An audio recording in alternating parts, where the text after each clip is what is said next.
Hello, people from the internet. Hello, everyone. Thank you for tuning in to the stream, I guess. Thank you for doing your thing. Good morning, good afternoon, good evening, depending on where you are. Tonight we are gonna be playing another character of Dungeon Crawl Stone Soup, and actually, there was a person on Reddit that want or that pretty much described in with great enthusiasm that Kobold of Wujian seems to be really powerful or seem to work pretty well for them. I want to do that. That was actually something that I was already thinking of before I even saw that post. Um, because Kobold with reduced line of sight means that you have to spend less turns within the line of sight of monsters to be able to stab them, and Gujian also decreases that amount of turns quite a lot thanks to the launch. So that was my thought. That was my idea. It's nice to see. It's nice to see that the idea does work quite well. So I'm gonna be doing that, but I'm not gonna be doing it tonight because, as I have mentioned in previous episodes of this series, I currently have a 100% win rate on this account, and something that doesn't, or something with low HP is like inherently um, less likely to succeed past the early game, especially if that theoretical character doesn't start as a mage.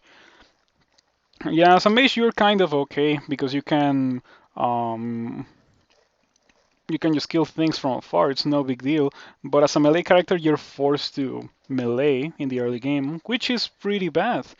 So yeah, I am going to I'm going to pretty much do the characters that I can do with -1 HP aptitude or more than that. So like all the ogres, all the draconians, maybe even demigod before I go to the ones that have less HP, like the octopods, the cats, the deep elves. Of course, that also includes the kobolds, as I mentioned earlier. So yeah, um, I don't know what I'm gonna be doing tonight, but I'm pretty sure if I take a look at the character selection screen, I'm gonna get inspired.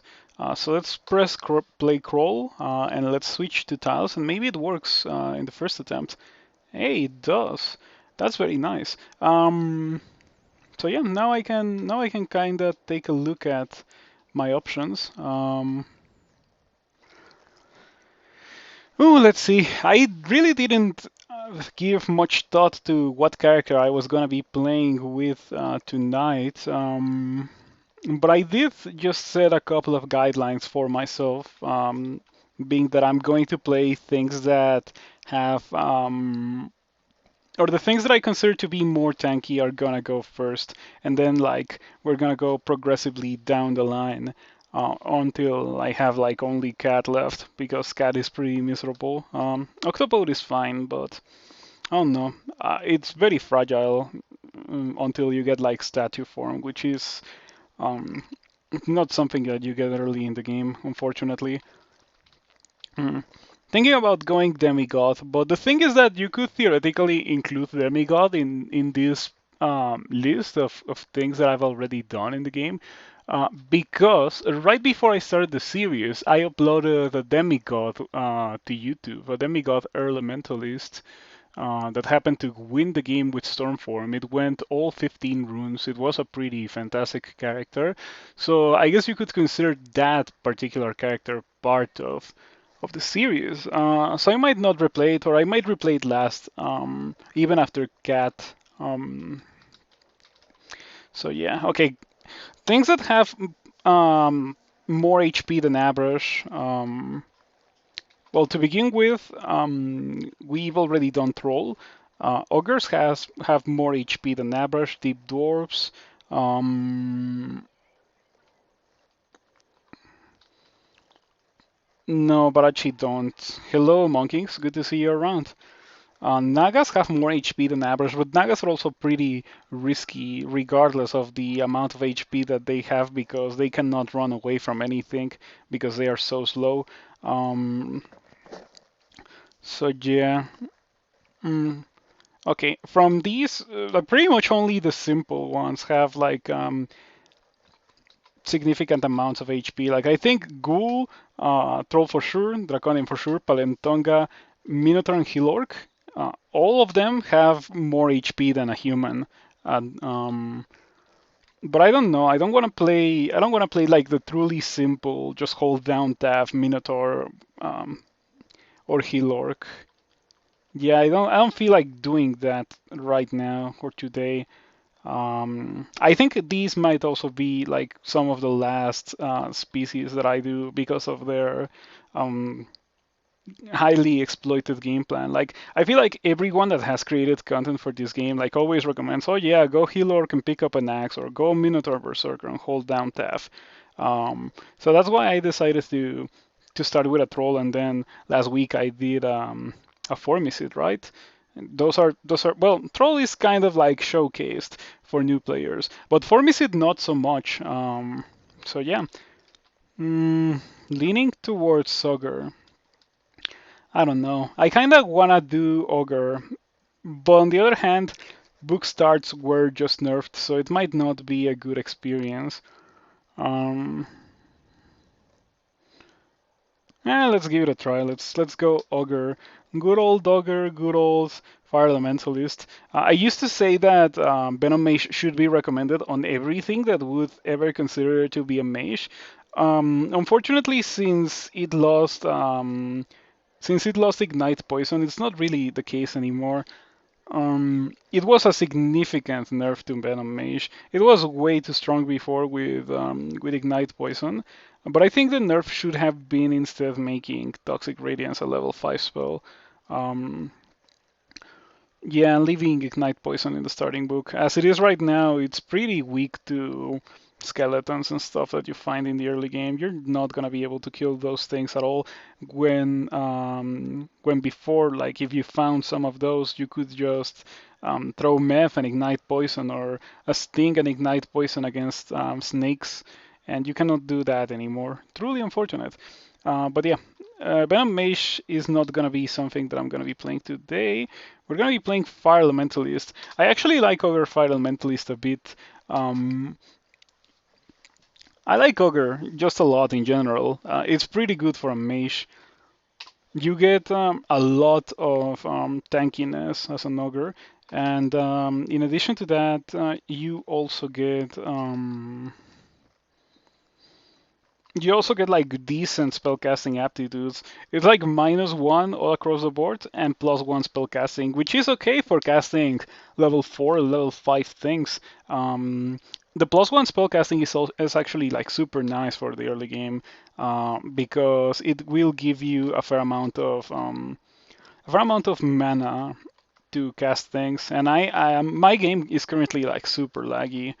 I wonder if it's like something on my end that I can fix. Let's see.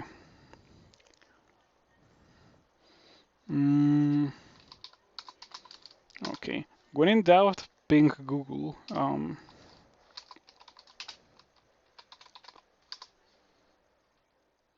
Ooh, 300 milliseconds of lag. That is 100% on my end. Yeah, I wonder what I can do about that.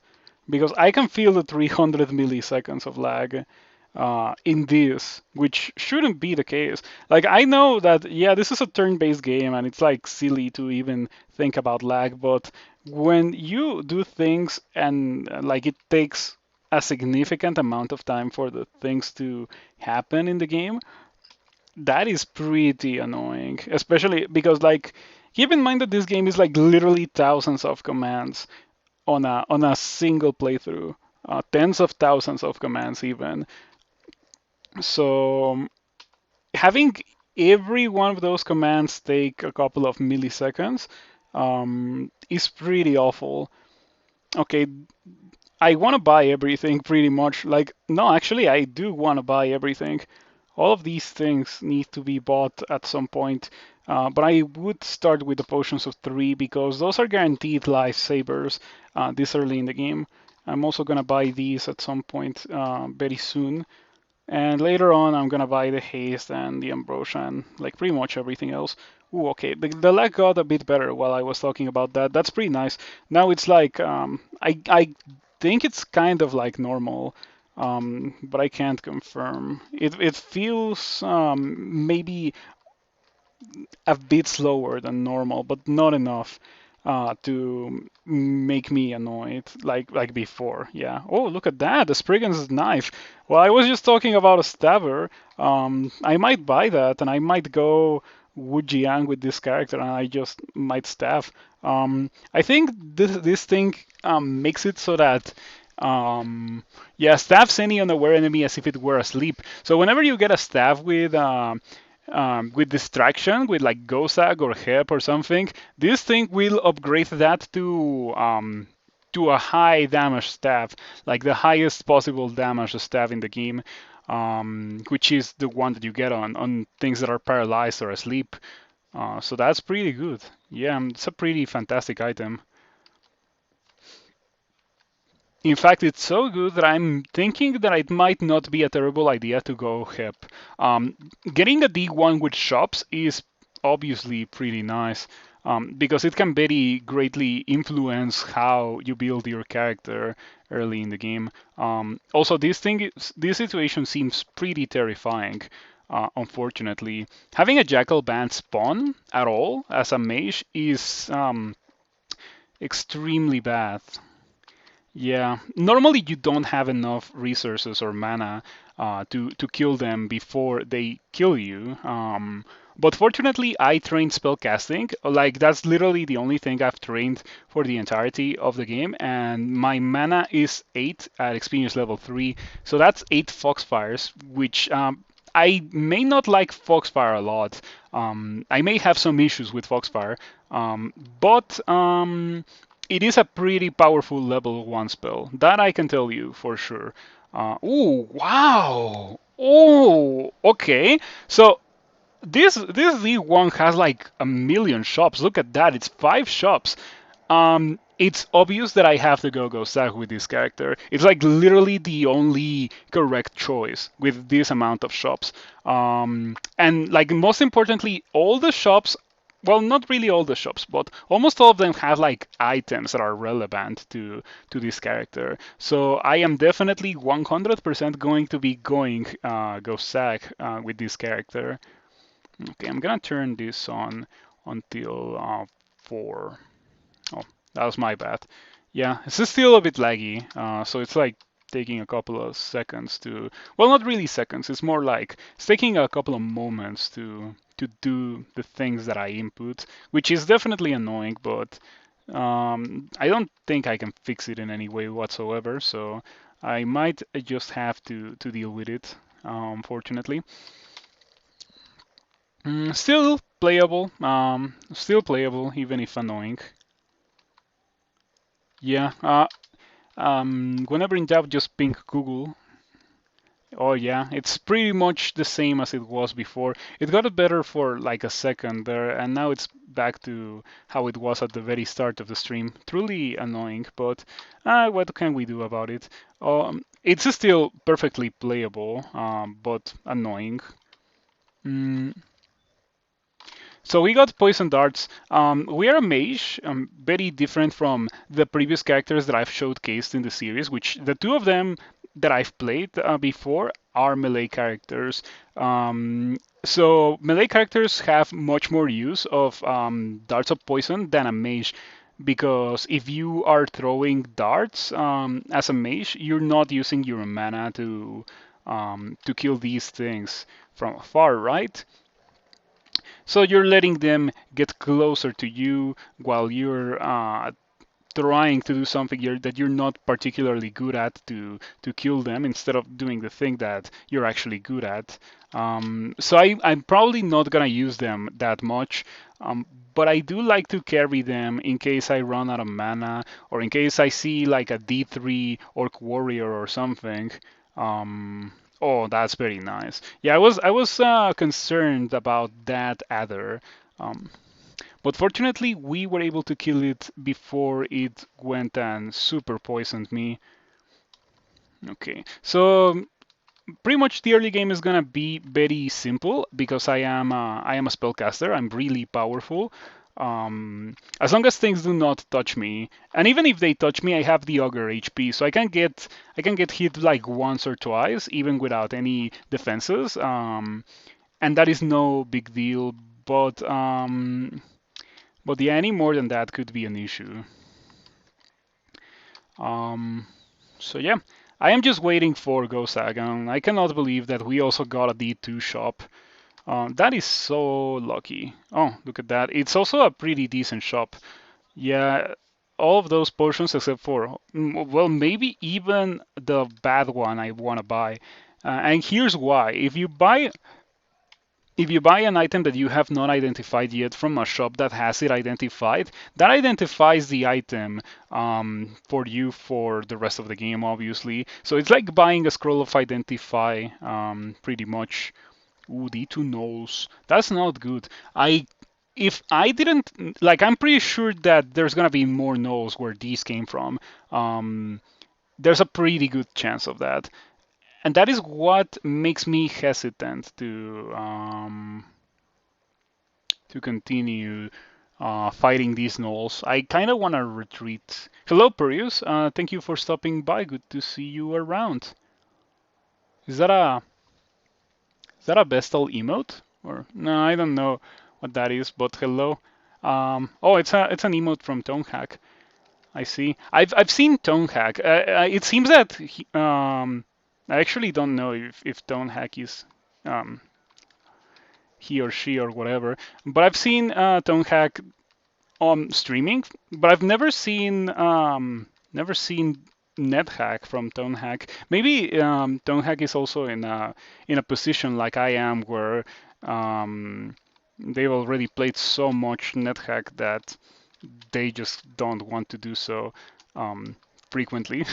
Yeah, I am kind of in that position with Dungeon Crawl Stone Soup. But yeah, I just decided to take the shaft because those guys, and Knolls were pretty dangerous. Yeah, and I didn't want to like risk running back to the stairs and running into another monster being sandwiched between them. That could have been pretty bad. It placed me on D4, but I feel like I am strong enough to survive D4 with no big issue. Okay.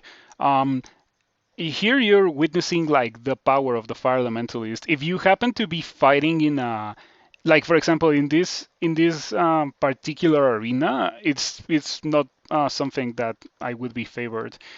So the correct thing to do is to retreat into open space so I can use my Foxfire and kill the things that were trying to kill me. Which is pretty nice, but I think that is not something that should happen, or that you should have to do to enable a level 1 spell. Yeah. Mm. And the reason why is because D1 is kind of like corridor land, right? There's so many D1, or there's so many corridors in the early levels of the dungeon that you might be better off with like shock, for example, um, or pretty much like I could list all the level 1 spells. Pretty much every one of the level 1 spells except for the Necromancy ones and Corona is better than Foxfire if you're in a corridor. Um, yeah. In fact, Foxfire is like one of the very few spells that if you're in a corridor and you're surrounded from both ends, it's like literally useless, which is really bad in my opinion. Anyway, considering the amount of shops that have already generated in this game, the only real correct thing to do is to go Gozag.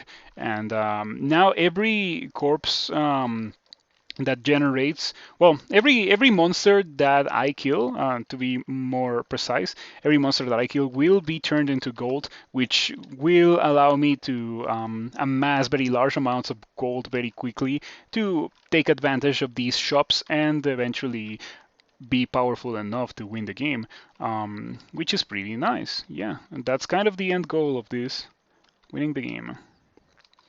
Okay. Yeah, that's what I was talking about with Foxfire and a corridor. Fortunately, we were at the corner and we were able to like use the corner to have both Foxfire hit the monster that we were targeting. But here it's like really bad, as you can see. I don't like it one bit. Okay, one more. Alrighty, and I should go back to the shop on the one that had potions of lignification. Those I think are very very very good and important to buy immediately because of how powerful they are for you. Pretty good defensive buff for this early in the game. It's like 50% more HP and like a lot of armor class. I think if you drink it this early in the game, like I'm experience level 4, the amount of armor class that you get from those actually scales with your HP or with your not with your HP, with your experience level. So an experience level 4 character will not really have that much armor class from that compared to experience level 27 character. Not that an experience level 27 character should use a potion of 3 at all, apart from very unconventional circumstances. Okay. Ooh. Okay, one of these goblins happened to had a potion of resistance. That is unfortunate. Okay. I'm just gonna kite them all the way to an open space. And while I was doing that, fortunately, the lag got a bit better again. Just for comparison's sake, let's ping Google again. And yeah, it was probably something with my ISP or something, because I was getting like 300 ping to Google. Now I'm getting 6 ping to Google, which is much better. And I think I was also having issues with the stream. If you can let me know if it was like buffering for you or if it was running poorly, that would be greatly appreciated.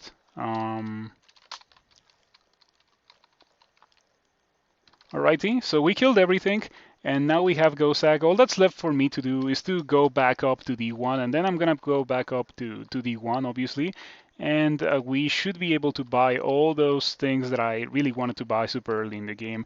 Look at this, like I did D4 slightly, but mostly I've done the first 3 levels of the dungeon, and I already have 200 gold.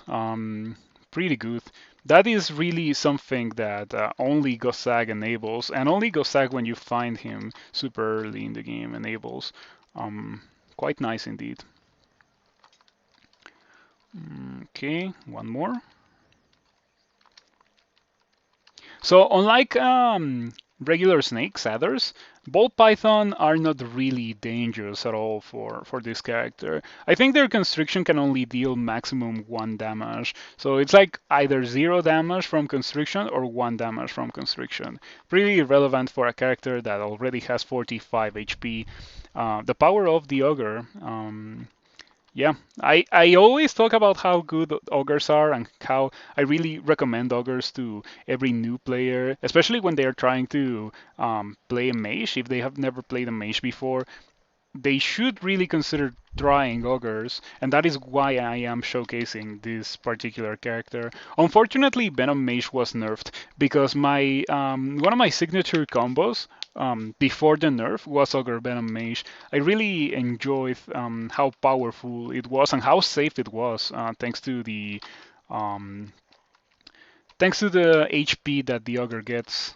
Oh, that's a very nice thing to have, a whip of electrocution this early in the game. We are gonna drop the spear and we're gonna use that. I might even train it early. Not that I particularly need to do so, obviously. I can just go by with Foxfire. In fact, Foxfire, I've had characters that just go with Foxfire up until D15. So I find it funny that some books got nerfed because no book should be a kit that immediately takes you to a rune. While Fire Elementalist has that on a level 1 spell, so it's not even its level 5. It's not even its level 5 spell that is that good. It's the level 1 spell. Um, Of course, it is situational, but if you happen to be able to enable it, it's like really powerful. I'm going to buy one of each of the potions that I have not identified yet. Um, yeah, and can I afford? Yeah, I can afford one of these. Okay, that's perfect. That identified all of the potions that I had the same of in my inventory. So I had one haste, one lignification. Oh, never mind. I had only three haste actually. I bought one, and now have four. So that is a good way to identify things without having to use the scrolls of identify. And talking about that, I just read the biggest stack of scrolls that I had, and fortunately for me, it happened to be identify. So we're gonna identify all the scrolls and all the potions. Yeah, I already have the most important potions identified. I have haste, heal wounds, lignification identified, so I don't think I need to read any more scrolls of identify on potions for now. That is. Um, I would like to identify my scrolls next, so I don't end up wasting a scroll of blinking or something by re-identifying it. Um, yeah, let's see. What else can we buy? I guess as soon as I have a bit more money, I can go back and buy those potions of might, so I can identify them as well. From there, we obviously want that. Um, Yeah, Gozag is pretty nice for using that particular item because it will get me distract stabbings. Like monsters will be distracted by gold, and then they will be hurt quite a lot by my stabs with the Spriggans Knife. Because it will upgrade that to the highest tier of stabbing. Yeah, the highest tier of stabbing. So pretty good.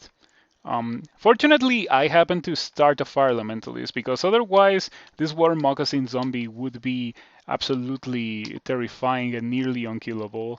Um, I wonder what else do I want to be training. I am not that much of a fan of Conjure Flame, but I have it in my spell list, and I really don't need to be conservative with my spell levels, so might as well get it. And I guess I'm gonna get the whole book. I don't really do that often, um, because I don't particularly like how Inner Flame is a hex, but we can do that today. Ooh, this is getting a bit tricky how the ogre is getting like awfully close to me. I'm just gonna sit here and spam Foxfire. Yeah, okay, I think it should die, yeah. Fortunately, we did manage to kill the ogre. Um, yeah, sure, why not? Let's get some hexes.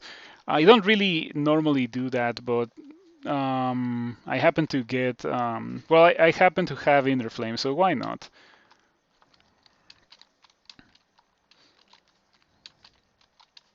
Yeah, and it's only 4 levels. It's not that much hexes. Ooh, that is huge. We found a very early tower shield.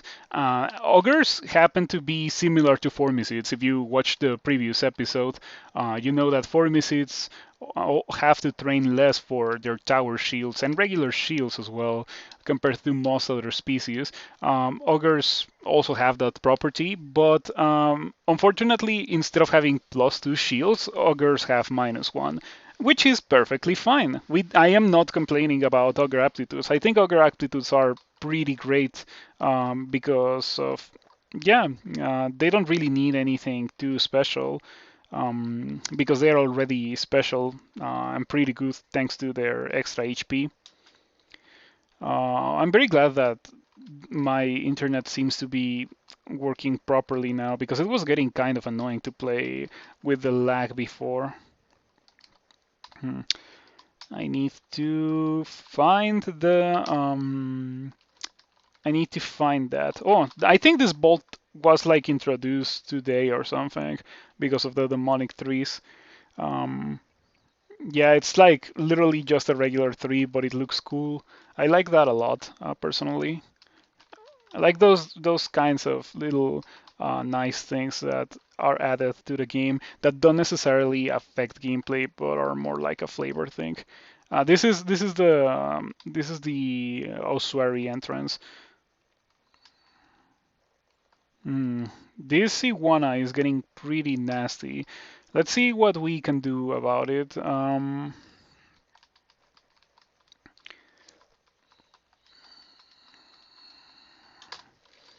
Okay, I could try to Foxfire again. Are you fast? You're not fast. Okay.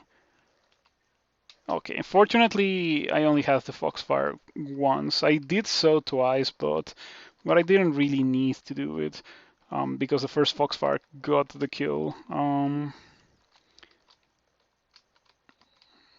Alrighty. Where? Wait a second. I thought that it was going to be there. Yeah, I was like, where is the portal? There it is. All right. I was a bit unsettled by how the mummy was within melee range. They can hit for up to 20. They can hit quite hard. So yeah, it's probably a good idea not to have a mummy within melee range at any point in the game.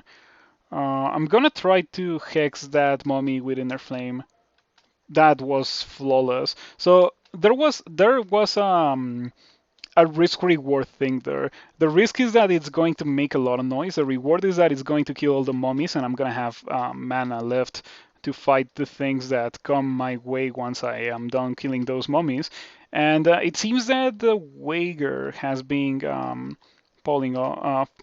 paying off for me. Yeah, that's what I wanted to say. Seems to be going fine. Okay, the center zombie should die quickly to my whip of electrocution. So this thing is nuts. And let me explain why. The electrocution brand deals a lot of fixed damage, but it's only like 1 in 3 attacks. But it's a lot of damage. So whenever you are using a very early game weapon that doesn't have a lot of attack delay with electrocution, even if you don't have any skill with it, it's only a matter of time until you get that one hit that deals so much damage. Um, and that pretty much wins the fight for you this early in the game, that is. Later on, things will be getting a bit more complicated, and I don't think I can go for using one of those whips of electrocution for very long. You know what? I do want to get my 15 shields, but I'm not gonna be training that immediately. I'm gonna go for fighting, and we're gonna go for um, I like to get 15 fighting, and here's why. It might seem like a lot, and it is a lot, but I do have +3 fighting, which is obviously excellent. It's a really, really, really good aptitude, the best in the game, actually. Nothing has more fighting than an ogre. Wow, that's so unfortunate. Yeah, 5 turns of struggling against a net. I hope that this mummy doesn't kill me as a result of that. Oh wait, why am I? Yeah, I shouldn't do that. Okay, so I was thinking of just continuing to struggle and maybe like jump on the dispersal trap to make them disperse. But the correct thing to do, I think, is to just drink a potion of 3. That gives me incredible armor class, as you can see, and even more HP than I had before. So now I'm pretty much unkillable to these mummies, and I can just like actually just unarmed combat attack them. Branches have a lot more base damage than your fists. So whenever you are a very early game character, like the one that I have right now, and you use a potion of 3, you are probably going to be better off just like straight up unwielding your weapon and hitting with your branches because of the base damage that you get from those branches. Yeah, pretty nice.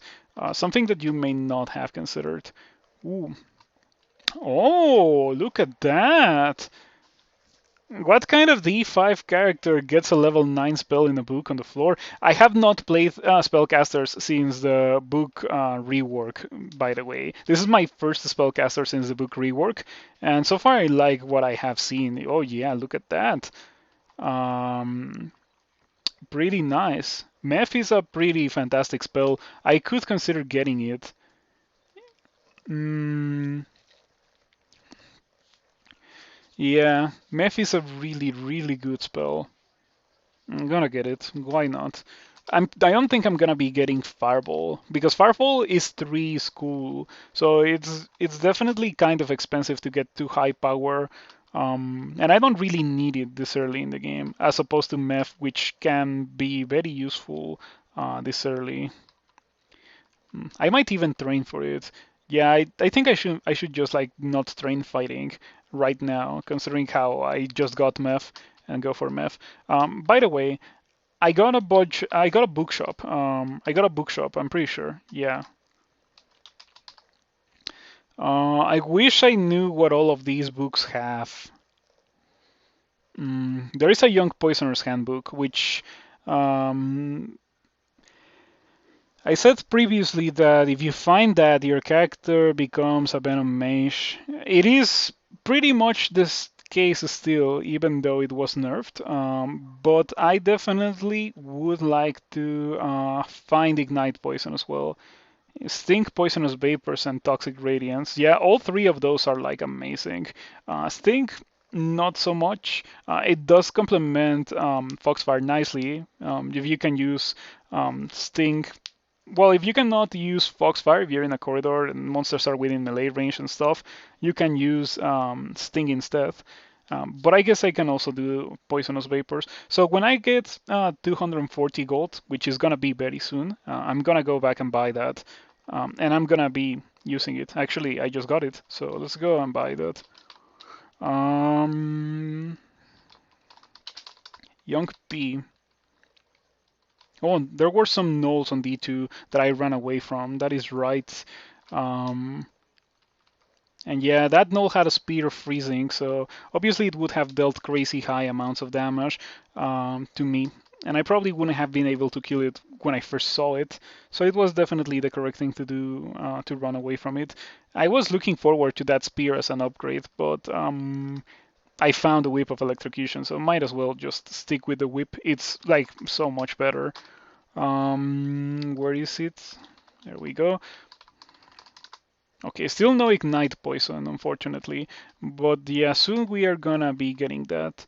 In fact, I probably should train this to 5 so I can learn it. Hello, Alexander. I am doing fine. Thank you for asking. How about you, people in the chat? How are you doing tonight? All right, that was my first cast of Sticky Flame with 28% chance to miscast. It was okay, but I probably shouldn't have done it. Um,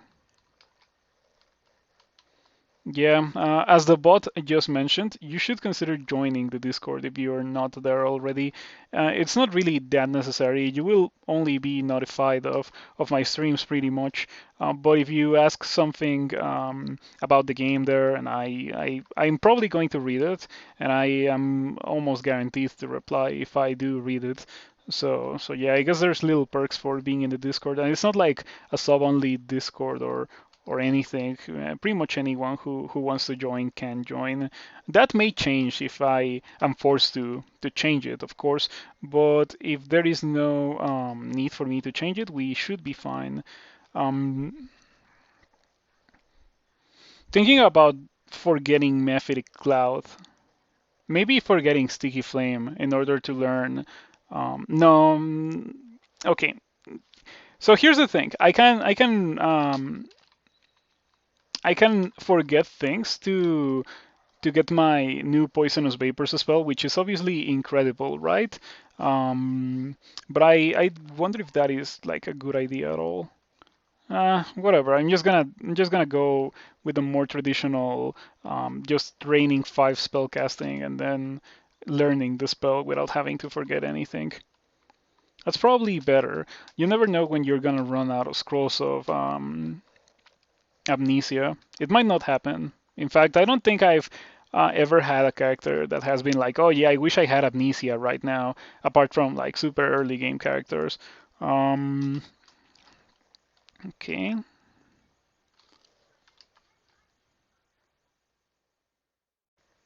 Well, that is a message, I guess. I guess I can allow it. It's not a big deal. But yeah, I guess it's nice that you've been having fun with nagas and whips. All right, that's exactly what I was looking for. So, in case you didn't know, Inner Flame places a cloud of fire under the monster that is affected whenever the monster takes damage. So, if you can just deal like even the slightest amount of damage to a monster that has Inner Flame, it will most likely die from that little bit of damage because the cloud gets generated on top of the monster, and then the monster gets hurt really badly by the cloud, and then it dies, which is exactly what happened just now. What do you have? Steam scales. That's excellent. Those are straight up an upgrade for me. I am going to wait out my mana. I need full mana for that. I also need to learn this. Um, yeah, I wonder if this will work. Let's see how it goes. What is the bottom for Inner Flame though? 74% chance to hex her. One more attempt. Okay, there we go. She's hasty, so that is definitely going to be a problem. Aha, perfect. Okay, it's going pretty well. As you can see, Flame heavily wounded, Fast and Flame very poisoned. So I just have to like keep walking away from her. Okay, fortunately for me, I was able to break out of the daze. Um,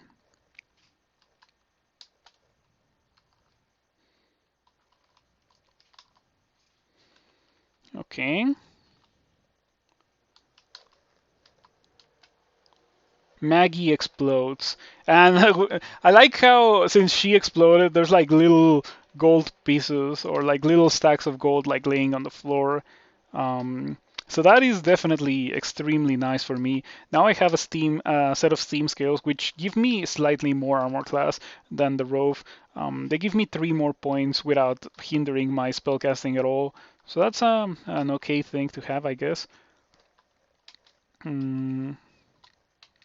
Oh, I forgot to shield my stream in the Discord, but it's fine. Apart from like the bot, I mean, the bot that publishes to my own Discord. I mean, I didn't do it on the other Discord, but I guess it's okay. It's not really that big of an issue. The Wyvern zombie is getting kinda nasty. Unfortunately, I kinda ran out of mana before I was able to kill it. Um, yeah, and then I tried to tab, but that didn't really work that well. Okay, there we go. Um, you can use electrocution weapons, but you probably shouldn't use electrocution weapons um, against monsters that have a lot of melee damage and are very fast, like for example that Wyvern zombie. Oh, come on. Okay, so I don't want the one to explode on my face. I want the one to explode on Dubesa's face. But the thing is that if the one like hastes, oh, never mind, he cannot haste himself. If the one moves towards me, like if I use a stick, right now it's a sticky flamed. If I use inner flame and it affects the one, and the one moves close to me and then it explodes, that will leave me in an extremely bad situation because not only the one will have exploded, but Dubesa will also be berserk because the one died, and then I will be at low HP. Yeah, this doesn't sound like the best for me. So I'm gonna do teleport. And while I'm waiting for that to happen, I am also going to use poisonous vapors on the one. Dubesa goes berserk, so the one dies. Um, okay, Dubesa. Um, yeah, it's just safer to wait out her berserk if you can afford to do that. Yeah, the next time she sees me, she won't be berserk. So it's like much easier to deal with her now that the one is dead. I like to kill Dubesa first because the berserk can be a game ender, not even exaggerating. But in that situation, it was just easier for me to kill the one first. Oh, she happened to have a wand of flame. Okay. Well, that went completely fine. So we're gonna turn these off because I don't need to train them anymore.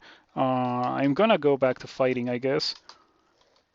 Early Demon Whip with Electrocution Ego, very strong. Yeah, definitely very strong. But the thing is that Demon Whip is like a different thing than a regular whip.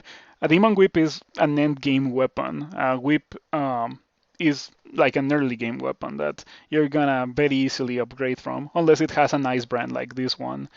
Um, so I think my next goal should be Toxic Radiance. That's what I should aim for. And if I happen to find Ignite Poison, that is going to make my character into a significantly stronger character.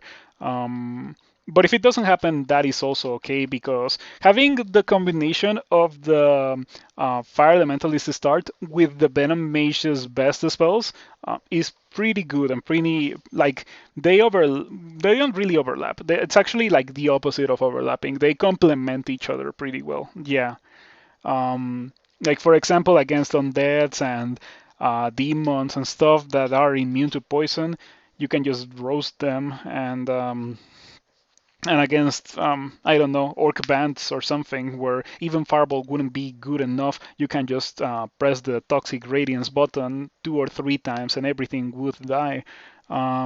So we are going to get some intelligence. Yes, crazy youth with a +0 cloak. Um, hmm. This time no crazy mazes. Last time well actually the last 2 times I did Crazy Youth had Randart maces, and they were +10 and +11 Randart maces. They were like absolutely insane. But it seems that no Randart maces generated this time. So I could open the door and kill him. Yeah, let's do it. Why not? But before I do that, I need to kite him all the way over here. And then we do this, and then he's dead. Okay, he got me pretty hard with that couple of attacks that he was able to do. That is pretty insane. How with 2 attacks it does like 30 HP. That is a very nice reminder of how dangerous Crazy Youth can be for most characters. Obviously, I would say that being an ogre is more of an exception to that rule because, well, I have so much HP that I don't really have to worry if I take a single hit or two that does 30, but then I can immediately kill the monster after I do that. Oh, nice. I like that you can now do poisonous vapors without having to place a cloud. That is super good. If you don't know why, if you have no idea, it's pretty nice because you can. Oh no. Oh, I am nervous. Ooh, I am scared. Ooh, mistakes were made. Ooh, it's going to explode on my face. Oh, okay. Okay, so as I was saying, Poisonous Vapors not placing a cloud anymore is very nice because you can use it without having to place a cloud. So that means that you can use it on tiles that are already occupied by a cloud, which synergizes quite well with Inner Flame and explosions like that. Okay, for this center zombie, I'm just gonna kite it over here, cast some of these and Sticky Flame and some of these as well. Yeah, we are gonna focus on the center zombie. Oh, it's not inner flame, or it's not sticky flame anymore. Maybe I miscast sticky flame in the first place. Okay, let's see how that goes. Oh, barely resists. So it resisted my thing. Unfortunate. What was that? A white imp. Okay. Alrighty. Alrighty. I like this character already. I feel like I got a very busted start with this character.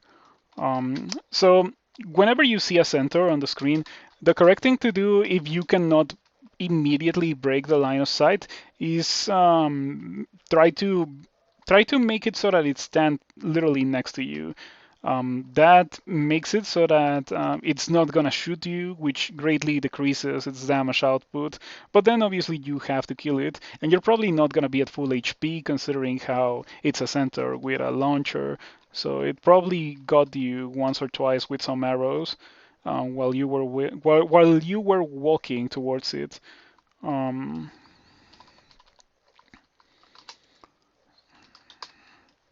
oh yeah, this character is super nice already. I feel very powerful. Um,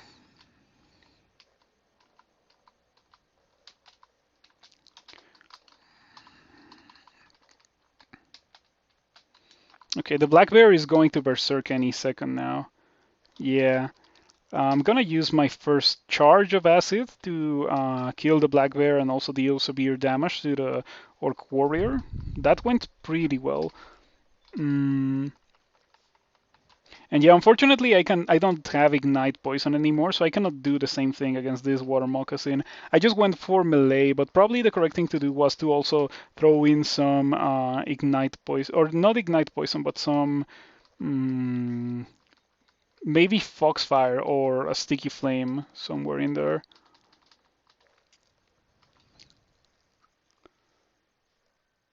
Mm, I'm thinking that it might not be a terrible idea to turn off fighting yet again and go back to training for Sticky Flame. So that is fighting conjurations and spellcasting. Um, and yeah, I don't normally train many things at the same time. As a spellcaster, I feel like it's the correct thing to do to train many things at the same time because all of those things are affecting your damage capability. Where as a melee character, it's normally only one thing that is affecting your damage capability. So um, by training many things as a mage, you're not really diluting your damage output. Which is the reason why I don't like to train a lot of things very early in the game.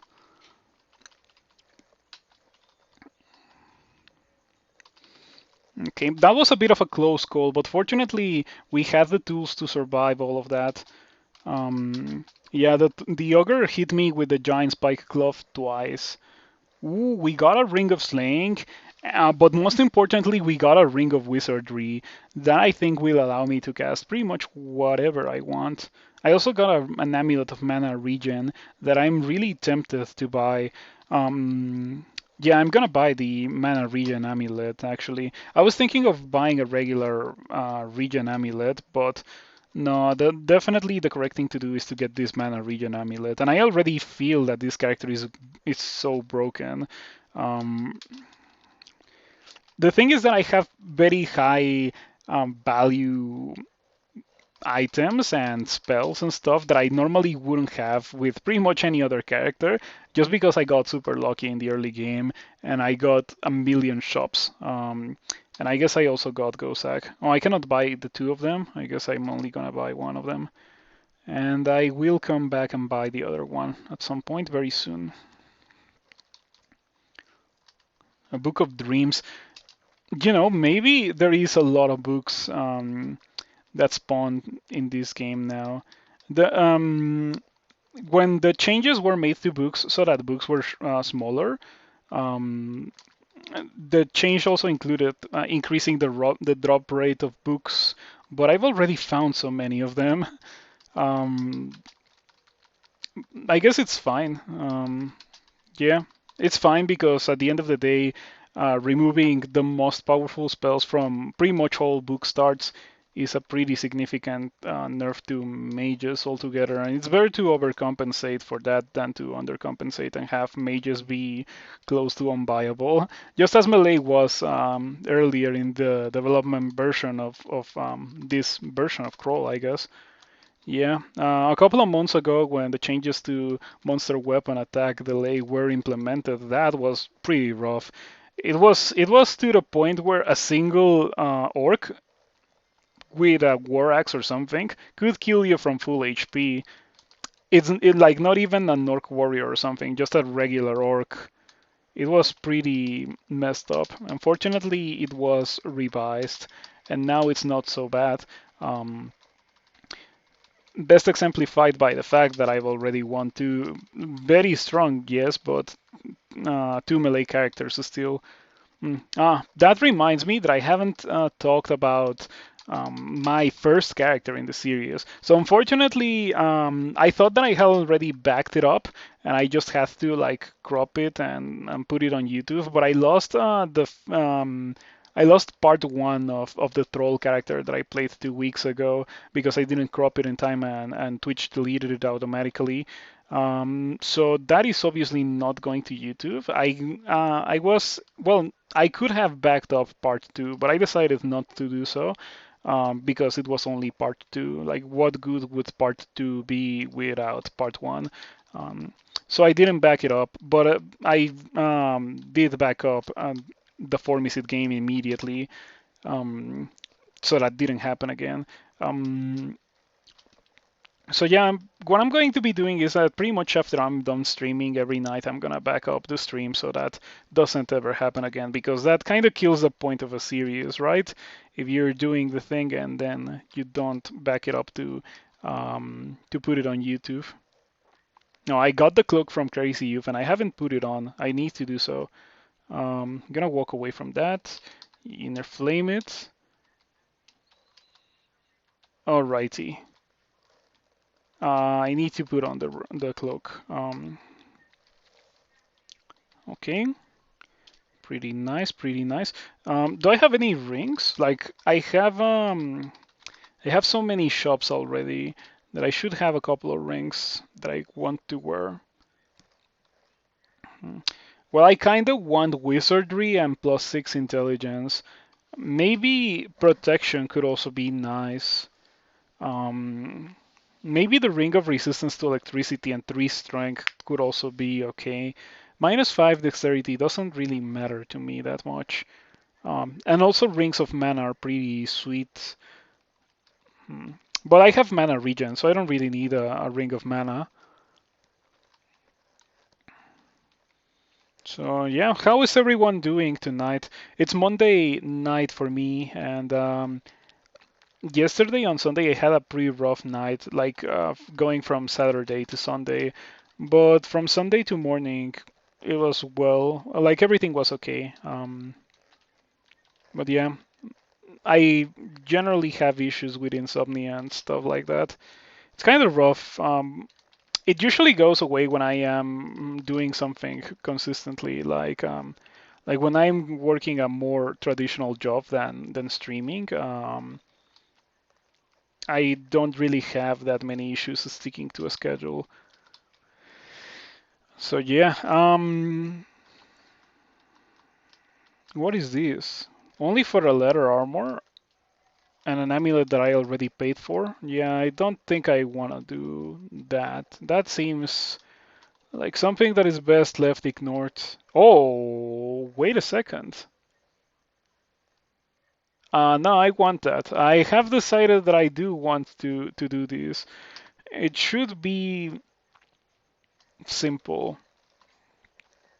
Yeah, so what I'm going to do is open this sticky flame, and you don't owe us anything. Oh, don't worry about it. I try to like the thing is that I am conscious of like um, like my how could I put it? I am conscious of my mental status, I guess that's how I could put it. And I try to not stream when I'm like in a bad mood or like um, afflicted by anything, because at the end of the day, that's just gonna result in me creating content that is not gonna be pleasant to watch, and that is definitely the opposite of my aim. So yeah, lately I've been streaming only when I am in a good mood and stuff. Unfortunately, I haven't had to miss any days from streaming. Well, a lot of days. I haven't had to miss a lot of days, like a week or two in a row. I always have the chance to sneak in a couple of streams here and there, and so far I have been able to stick to the schedule of one Dungeon Crawl Stone Soup character per week. Pretty nice, even though I haven't really been able to stream on Sundays, which is, in my opinion, the best day for me to stream. I've noticed that on Sundays I get much better numbers naturally than in any other day. This redback could, yeah, I was wondering if that redback was going to bite me to immediately put me at deep breath poison. But fortunately, it didn't do that. Um, So yeah, I learned Toxic Radiance, which is um, something that this character will want very soon. Mm, but I haven't trained for it yet. We're gonna turn this to 8. Yeah, there we go. The skilling that I'm doing is being greatly influenced by the things that I've already found. Like it's super early in the game, yes, but I'm only training the things that I'm training because I found the spells that I found, right? Um, so yeah, that's the power of Toxic Radiance. Right there, it just killed all the bees pretty much instantly without me having to do anything else. It's quite an excellent spell. And as a reward, we get the Staff of Olgreef. Let me put it right here. Goodbye, Whip of Electrocution, and hello, Staff of Olgreef. So this thing is a one-handed staff, right? It's obviously not as good as what we had before, but it makes me immune to poison. It's +9, which a +9 stick, which is literally what this is. A +9 stick will be very good in the early game because the damage and the accuracy will be very consistent. Um, Hold on, where is poisonous vapors? Yeah, I want to put that on the quiver. Um, so yeah, not that I should be meleeing things or anything just yet. But yeah, this thing also works as an enhancer for poison magic. It enhances your poison magic. You can see it there, and it makes me immune to poison. So that's one more defense that I will have this early in the game. Definitely worth doing because it was also not particularly difficult or hard for me to do that bolt. Um, this acid dragon could be an issue. I think it's immune or poison resistant. Yeah, resistant to poison and acid. It's such a nasty combination of resistances for that thing to have because I have a wand of acid and I have poison magic. I guess I also have fire magic, but it's not as good as my poison magic. So I don't want to get acid. I don't want to get afflicted by that. That hurts a lot. So we are gonna teleport away. Fortunately, we get the teleport pretty much immediately. It doesn't even shoot me once. Oh, wait. Let me drop these. Poison darts are no longer of any use to my character because I have a lot of poison magic already. Um, so I've already established that I already have all the potions that I really care about in the early game, so I can afford to start identifying the scrolls now so I don't end up wasting any important scrolls that I would like to not waste, like Silence or Holy Word or um, what's the other one? The most important one? Oh yeah, Blinking. Okay, I think I might be able to kill the Acid Dragon. Mm, Ouch, maybe not. How much HP does it have? It has like 30. Yeah, 27. Um,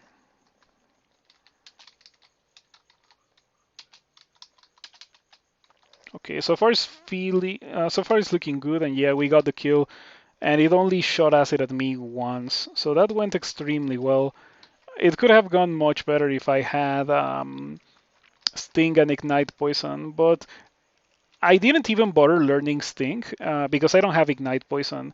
Sting Ignite Poison is a pretty synergistic combination. It's kind of sad that it was removed from the book. I think if anything should have been removed from the book, it should have been Toxic Radiance because Toxic Radiance is by far um, the spell that carries you through the entirety of the game as a Venom mage. Um, but Ignite Poison enabled you to function in the early game. Hmm. I don't know. I think if that had indeed happened, I would still be complaining. I don't know. I don't think there's any good way um, to make those changes. I didn't really like those changes. I like that there's more books now and that there's more variety of spells that you get in the early game, but I don't think the book starts should have been nerfed for that. But anyway, it's not like it's gonna be reversed or anything, even though maybe it should have been, considering how many issues and bugs resulted from making those changes. Oh, you can use poisonous vapors on invisible things again. That's nice. Yeah, for a couple of weeks, I guess, that was not a thing that you could do. So I'm very glad to see that now you can. Mm,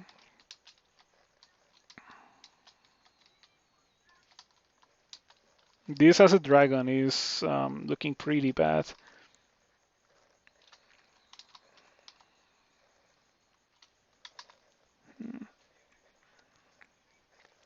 You know, I wish this character had something along the lines of Stone Arrow or something, so I could do things against a monster that is already um, affected by Sticky Flame while I wait for the monster to die and stuff. Of course, that I guess only applies to monsters that are poison resistant. Mm, Erolcha is extremely dangerous, first and foremost. Extremely dangerous. 1 in 3 chance to get banished. One of everything. Yeah, one of everything.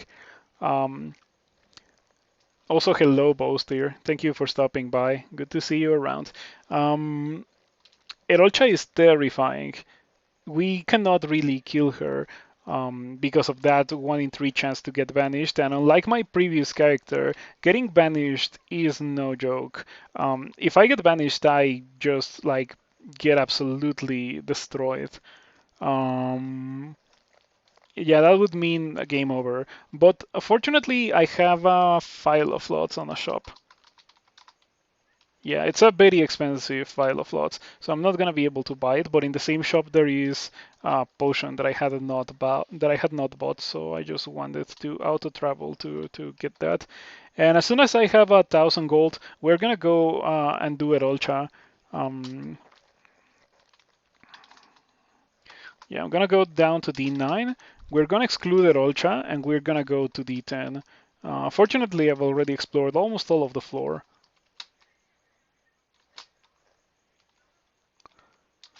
Alrighty. Oh wow, this Kobold Demonologist, this is straight up not dying today. Yeah. I think Orange Demons are some of the very few demons that are not resistant to poison. Yeah, as you can see, it's very poisoned already. But fortunately, I didn't even have to kill it. I just had to kill the demonologist, which, considering how it is a monster that can be affected by poison, it's a very easy thing to do. Poison is really powerful. Um, yeah, look at that. The Komodo dragon straight up doesn't know what to do. I'm gonna poke this plant. Alrighty, easy peasy. So now we have the entrance to the lair. I'm probably gonna go in there soon. But also something that we have to keep in mind is that I have ignite, or I don't have ignite poison, but I have toxic radiance. Toxic radiance is excellent um, for orc, so it might not be a terrible idea for me to do orc first and then lair. Considering how in lair there's also a bunch of monsters that are mm, resistant to poison. Yeah. Alrighty. So far so good. The shadow is filled with an inner flame. The shadow flickers and vanishes. That's interesting. Can you use Foxfire against invisible enemies? It's not looking like it. Well, maybe. Oh, never mind. You can definitely use Foxfire against invisible enemies.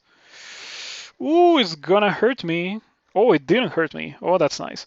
Um, yeah, I would like to avoid any self-inflicted damage from explosions from inner flame because that hurts quite a bit. Um,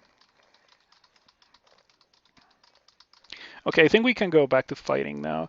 I already feel extremely powerful in the killing dudes department.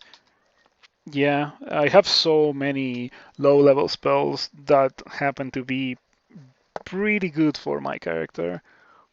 Yeah, it's like all of my starting book except for Fireball, and also Toxic Radiance, Poisonous Vapors, and Meth.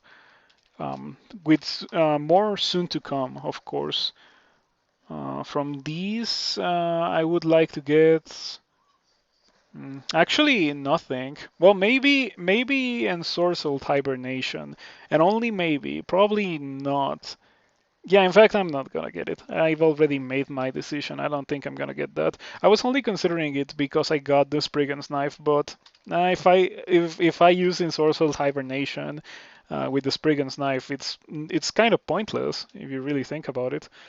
Mm, okay, the Gargoyle is kind of annoying because it's very tanky and immune to poison. And it also has it also has support in the form of this troll. So I think the best thing to do is to go down different stairs. Where are the stairs that I have not seen yet? Okie dokie. Surrounded by a yak band immediately. So what we are going to do is inner flame this. Inner flame this. Okay, maybe not. Wow, I feel that's kind of unlucky. Okay, we got the inner flame in my third attempt. Unfortunately, the yak is I feel like the yak is just going to kill me if I try to damage it now. Oh, that was so unlucky. I'm just gonna teleport. Oh, that is what I would call a bad teleport. I got teleported into the inside of a ruined bolt. Ooh, that is not good. Um, that is pretty bad. I cannot kill this thing. By the way, I don't have the damage output to kill it in any way whatsoever. Um, so I guess the only right thing to do is to teleport again. Oh, nice! Look at that. This would be the perfect time for me to have a scroll of fear identified or something. Since I don't have that, the only real thing that I can do is to drink heal wounds and hope that I can survive. So from all these things, the two-headed ogre is the thing that deals the most damage by a mile. So I need to walk away from it. Yeah, that was messed up. Fortunately, we got a quick teleport, but that was one messed up situation. Definitely not a fan of that being a thing that can happen.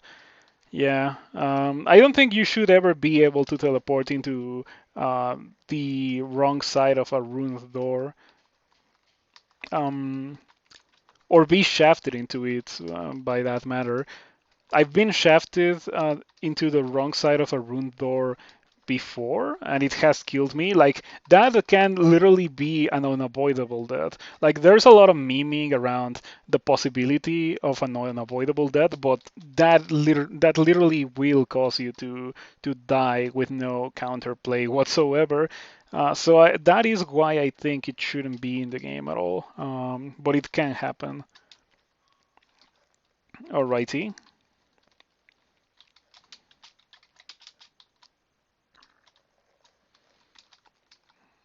We can do it again. Yeah, there we go. I like the synergy between inner flame and dealing damage. Yeah, I say dealing damage, but it's more like toxic radiance and foxfire and stuff.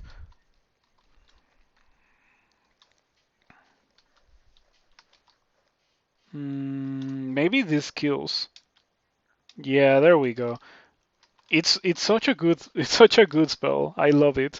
If you have never tried Inner Flame, I recommend you to try it. I don't like it that much because it is a hex. So in order for you to be able to have fun with it past the early game, you really do need to train some hexes to increase the spell power of the spell. And hexes are not particularly the best thing to train, in my opinion. They are very unreliable. There's like so many things that just straight up resist. Um, yeah, just a straight up resist willpower like crazy. So not the most reliable thing. But I think I've said it before.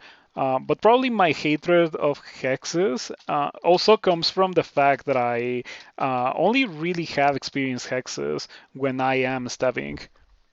There is Hollow Blades and you can often fall into it. Yeah, that actually happens to me quite a bit. I guess it's understandable because the Hollow Blades is literally like half of the level it is in. So it's kind of hard not to get shafted into it and not to teleport into it when you are susceptible to those things, I guess. Still kind of annoying. Yeah, talking about kind of annoying, this thing is insubstantial, so I cannot use. Well, I can use a sticky flame, but it would deal very little damage to this wraith. And yeah, it slowed me now, so all that's left for me to do is to spam Foxfire and hope that it kills. All right. I guess I am more tanky than I expected. I bet this Book of Iron has Iron Shot. Yeah, definitely. It also has Animate Armor and Blade Hands. That's nice. I like these new books. I like these new books a lot. What is this? Hailstorm, Ice Form, and Simulacrum. Not particularly my book. Yeah, not for me. I also like that these books seem to be much cheaper. The rework for books is pretty nice. I definitely like that they are smaller and cheaper now because it's much more easier for you to get spells early in the game. This might be a randart. This is also a randart. Um,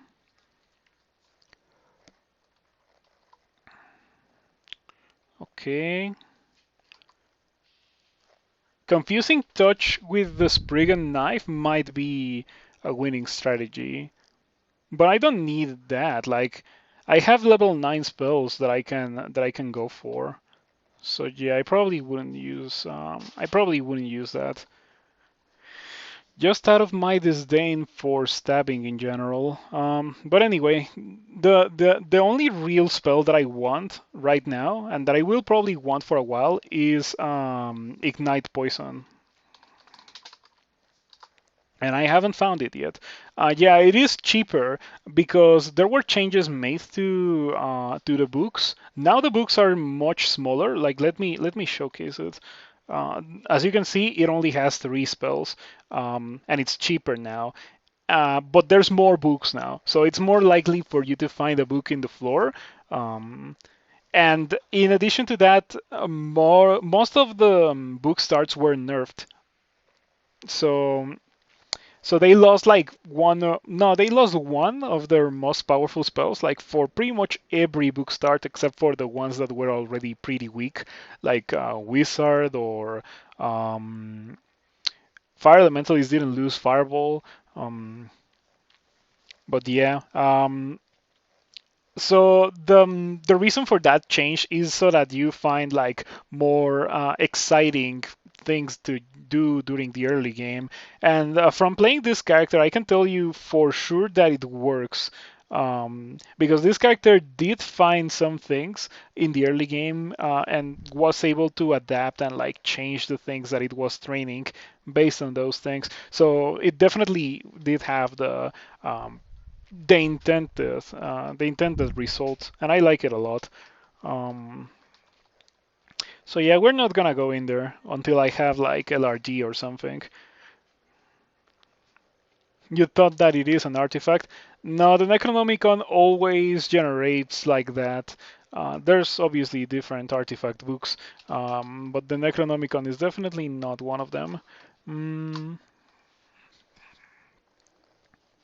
so yeah, I'm just gonna keep training that. There's no reason for me to train anything else just yet. Um, Haven't found Orc just yet, so. Ooh, that is nasty. Why is that here? Do I have meth? I do have meth. Okay. Please, meth. Immediate confusion. That is sweet. Um, oh, that is excellent. We're doing quite well.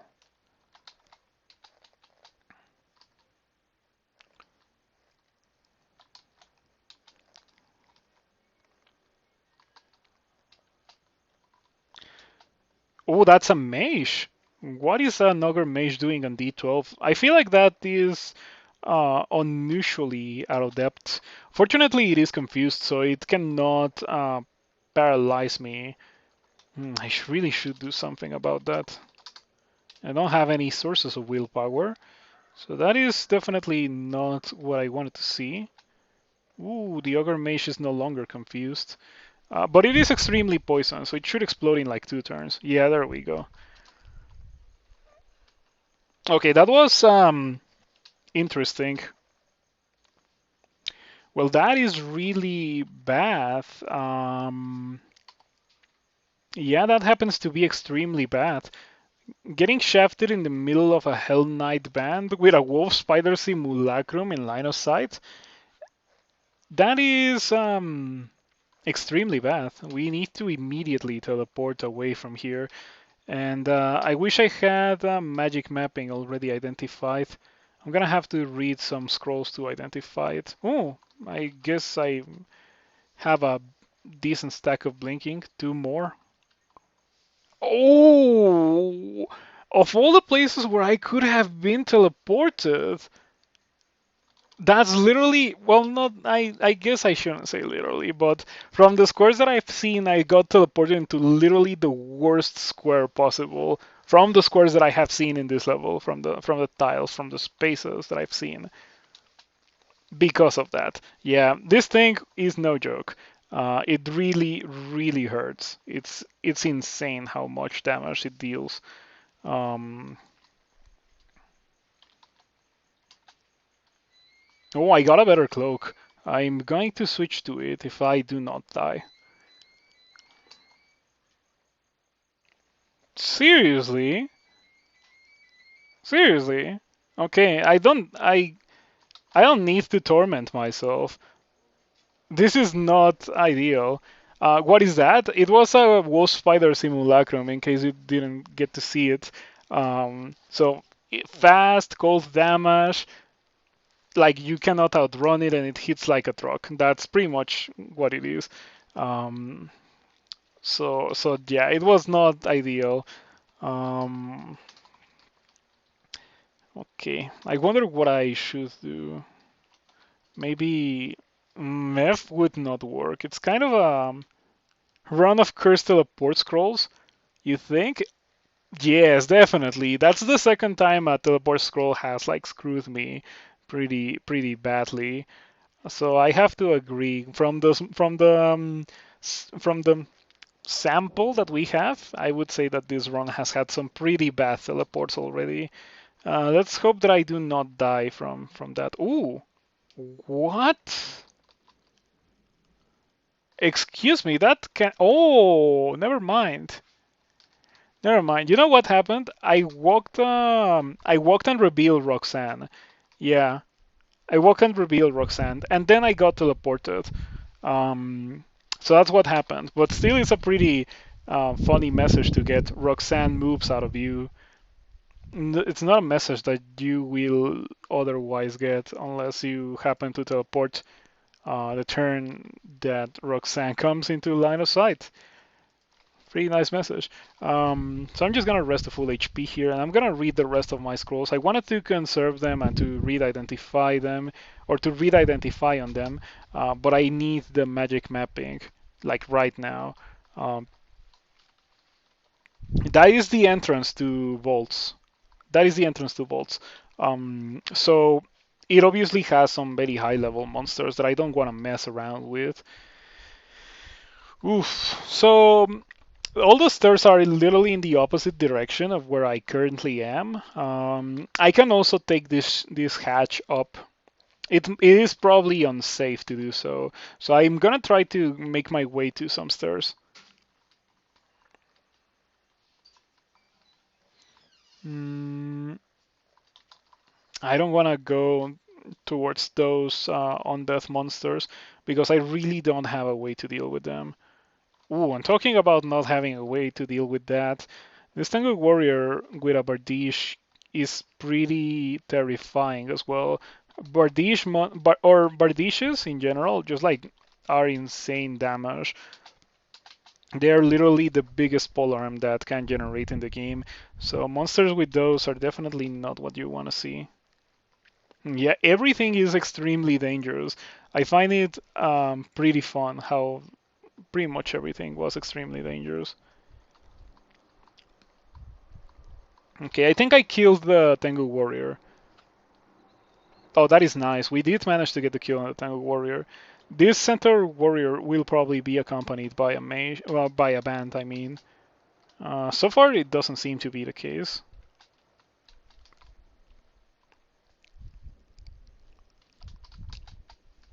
Okay. Now I'm going to dig to make my way over there. So I think we managed to get away from here successfully. Oh wow! It seems that I'm gonna have to do two ones of digging if I want to get over there. That is unfortunate. Teleport scrolls act on turn two. It's actually random. Like you don't know how long a teleport scroll will take to actually teleport to you. It can be literally in the next action, or it can take like 4 or maybe even more than that turns. I think the most that it can take is like 5 turns. I know that I've had a couple of teleports take unusually long already. Definitely not a nice thing to happen. Wow, these things hurt quite a lot.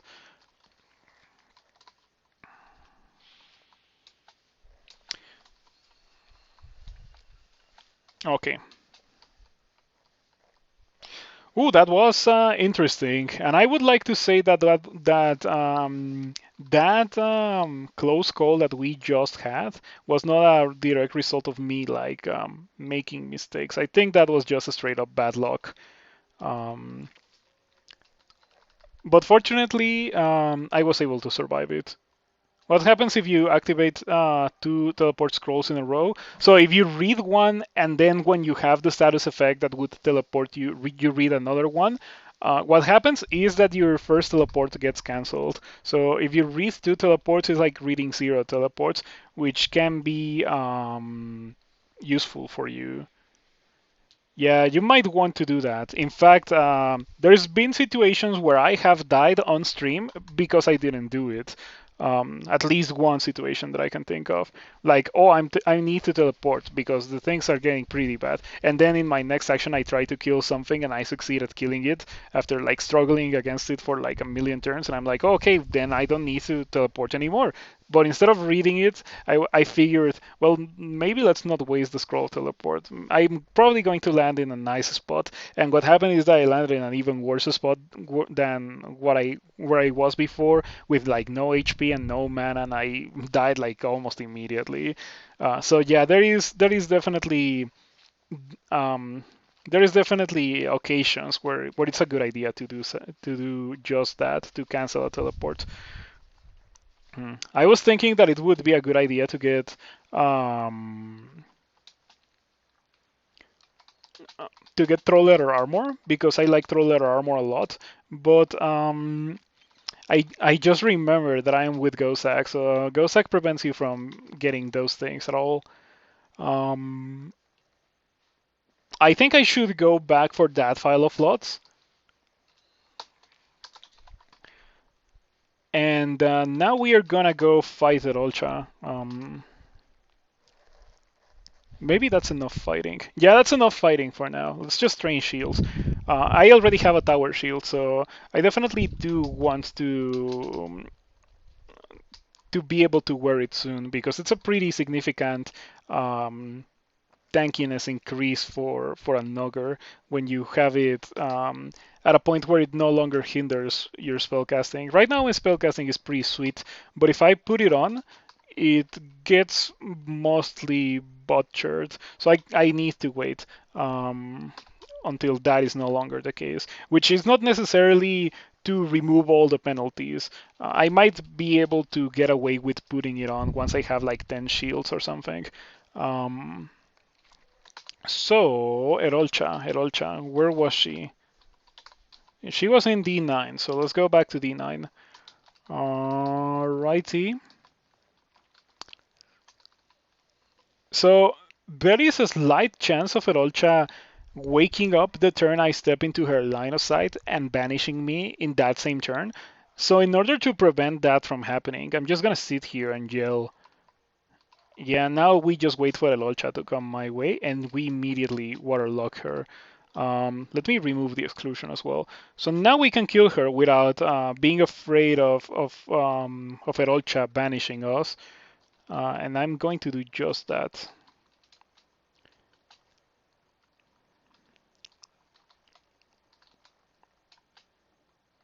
Yeah, I'm also gonna try to go for the confusion in case she becomes unwaterlocked.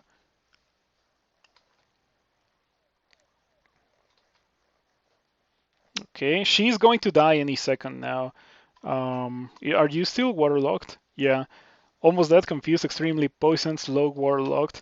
That is definitely a line of, well, that's a lot of text that you want to see affecting a monster, especially a monster that is as dangerous as Herolcha. So this makes me lose one armor class, but I gain willpower, which is essential. I pretty much say it all the time, but I will repeat it every time I get my first willpower item in any playthrough. Willpower is, in my opinion, the most important resistance that you can have in the game, because if you don't have willpower, there is so many monsters in this game that just kill you if you don't have willpower. Orc Sorcerer's Paralyze, for example, Sigmund confuses you, Grinder paralyzes you, Erolcha banishes you, Louise banishes you, no, Ogre Mages paralyze you. There's like so many. Wizards banish you, and etc. etc. Like there's so many terrible effects that get countered by having willpower that not having willpower makes for a very hard game. If you ever want to play crawl in like super hard mode, don't equip any willpower items. But why would you do that? I think the point of a game like this is to do whatever you can to win the game, not make the game harder for yourself. Um, I wonder. Oh, it's probably an unseen horror. Yeah, I was about to say that I was wondering what this invisible thing was, but it's probably an unseen horror.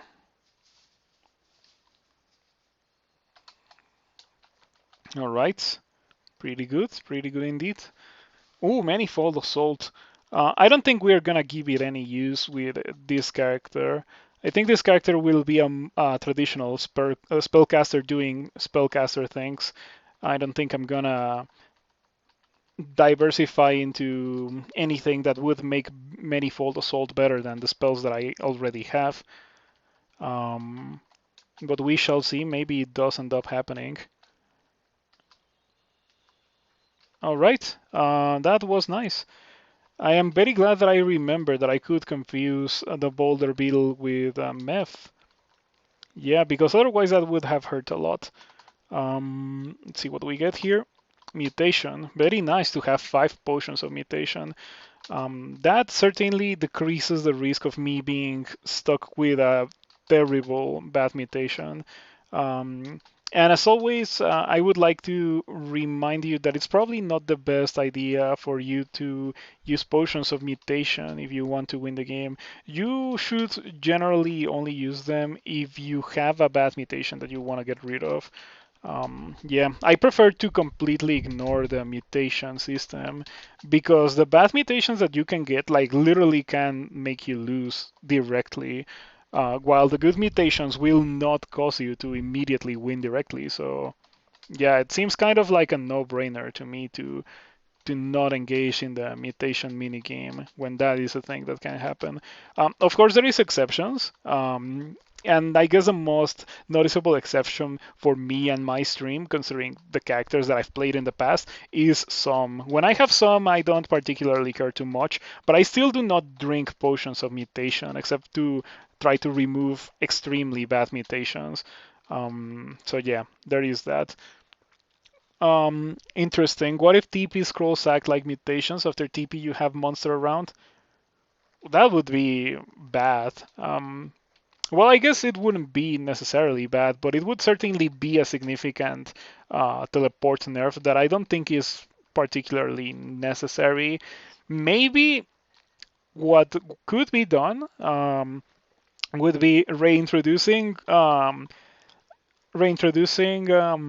the controlled blink spell, but making it teleport to you after a couple of turns and do that, like place you in a spot where you're gonna be surrounded by monsters, like act like the teleport trap.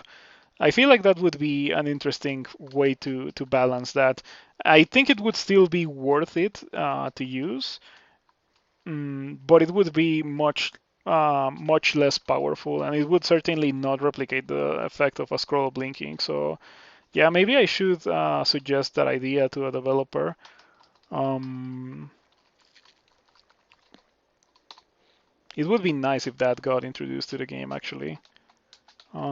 Just gonna sit here. In the before days where you had Ignite Poison, that would have been a very easy fight for me, but unfortunately, those days are kind of gone now. So it's all 1% except for one spell that I have at 3%. This is usable. I don't particularly mind having this. The spell that is most affected, which is a Sticky Flame, is not even a spell that I am using too much, so I can go by without using it for a couple of fights, that is, because I would like to use it still. Okay, so far so good.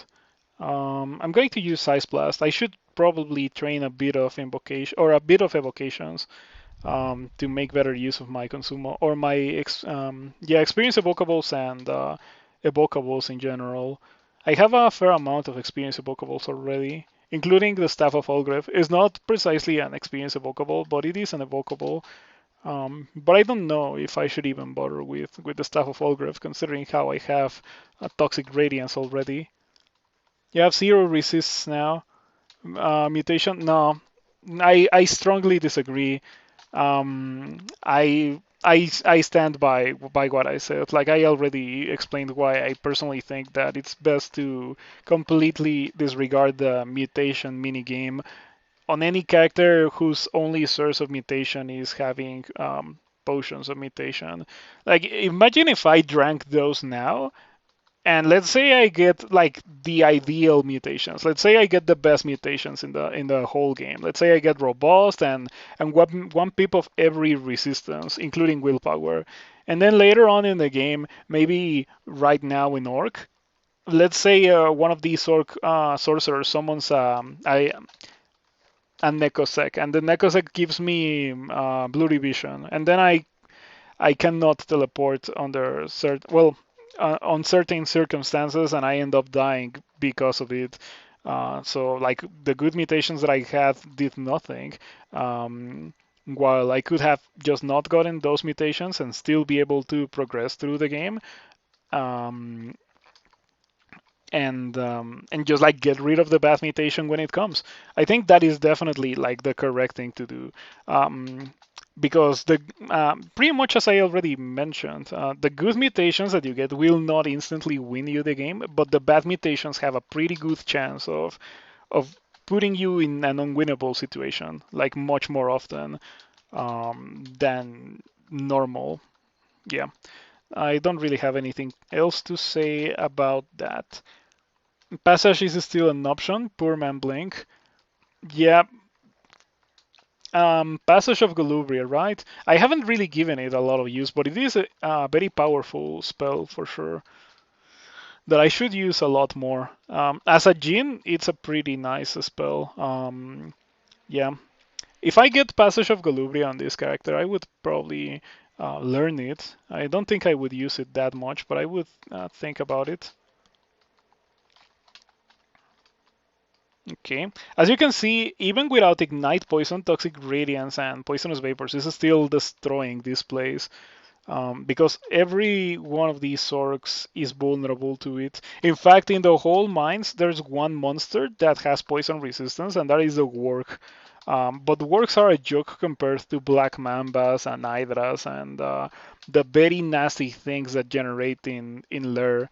Of course, you can also get extremely unlucky and have an Orc Warlord with a crossbow generate with a plate of poison resistance. That is really bad, but it's also very unlikely. I've actually had it happen once, um, but I still was able to win that game. I think that game might be on YouTube actually. The game where that happened. I was playing an Ogre Venom Mage, and and I was fighting a warlord with no, it was a knight. It was a knight with a plate of poison resistance, and I killed it and I teleported because there were more monsters, and I was already out of resources. And I landed next to Saint Roca, and I still was able to beat Saint Roca after doing all of that. So yeah, poison is just extremely powerful. It's much more powerful if you happen to have ignite poison, but even without it, it's still doing wonderfully in Orc. Mm, So yeah, if you haven't not given Ogre Venom Mage a try, it's very similar to what I'm currently doing. Keep in mind that this character didn't really start as a Venom Mage. It started as a Fire Elementalist that just happened to find pretty much the books of the Venom Mage, except for Ignite Poison, that is. But Ignite Poison is gone now, so yeah. Um, oh, look at my success rates. Um, they have been going up, I guess. Like the chance to fail has been going down because I've been killing a lot of things. That is definitely quite nice.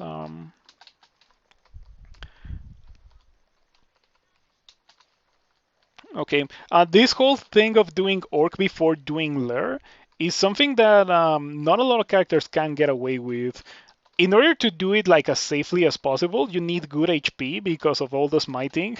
You need good willpower because the sorcerers can paralyze, and you need a good way to kill many things at the same time because there's gonna be a lot of regular orcs and warriors and knights and like the spellcasters as well. So pretty much very few melee characters can do orc before lair. But some mages like Ice Elementalist and Venom Mage, of course, can definitely have an easier time doing it, um, and even more of an easy time than doing Lair. In your game, you feel very uncomfortable without some source of every resistance. I agree. I also feel like that. But the thing is that this early in the game, there's very few to no things that really attack you with elemental attacks. And I have around 150 HP, so I am not gonna die from one or two random elemental attacks that hit me. That's kind of the beauty of the ogre. You have so much HP that you're tanky even without resistances or like you have enough wiggle room to not die from getting hit by one or two relatively highly damaging attacks. Like, for example, let's say that in this situation I get hit for across 2 turns for 60 damage. I would still have around 90 HP, and it would indeed be dangerous because it means that something is able to consistently hit me for that much. So I should probably disengage, but I wouldn't immediately explode as it would happen with, say, a cat or a tengu. So yeah. Let's see here. I have issues with high priests actually. I don't have a really good way to kill them instantly. It's someone that's 650. I hope that the 650 doesn't destroy me. Yeah, it attacks in bursts. It attacks in bursts, so it's very random. Sometimes it gets like 3 or 4 moves in a turn. Sometimes it only gets 1 or even 0. So yeah, 650s are definitely no joke, very scary enemies. Oh, one of these guys has poison resistance, I think. Never mind. Yeah, there we go. I got hit for 31. Um, But yeah, anyway, that is not something that could have been prevented by having any amount of resistance. Did I miscast it twice or something, or what's going on? Never mind. I'm just gonna walk away from these guys until I have the mana to do it again. That's a perk of having an Amulet of Mana regen. I definitely enjoy my Amulets of Mana regen. They really do regen your mana very seriously. It's not like you get 1 mana back every turn, but you kind of do get 1 mana back every 2 turns. So by walking away from whatever monster you're fighting against for a couple of turns, you have enough mana to cast whatever you want to cast again, which is really nice. It means that you can stay on fights for much longer, and whatever situation where you would have to normally disengage because you ran out of resources, you don't really have to do that with an Amulet of Mana regen. Yeah, it's really one of my favorite amulets if I am playing a spellcaster. If you have never tried an Amulet of Mana regen, you should consider giving it a try. I cannot hit those High Priests unless I use Acid, that is.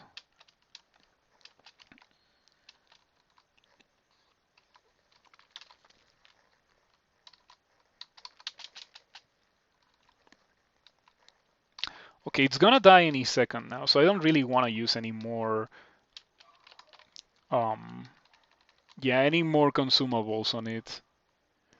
Ah, look at that. It's a robe. Yeah, for some reason I thought that it was a cloak, but as a robe, it's not a good item. The robe of clouds. Well, actually, that is a bit of an understatement. You can evoke it to place thunderclouds surrounding you, which can kill things that you otherwise wouldn't be able to kill if you get lucky. But on the other hand, it's a robe, and you need to be surrounded by monsters to really make the best use of it. So it's not really something that I particularly like a lot. And that is why I am not going to buy it unless I really have to buy it. But with some luck, I won't have to. But anyway, it's nice to have it in a shop because it means that I already have resistance to electricity even if the worst thing happens and I don't find any other better source of resistance to electricity. Um, so yeah. When it comes to resistances as an ogre, I like to normally use gold dragon scales. I don't think this is going to be a character that uses those because they're extremely heavy and I kind of want to cast the spells, and so I wouldn't be able to do that in gold scales.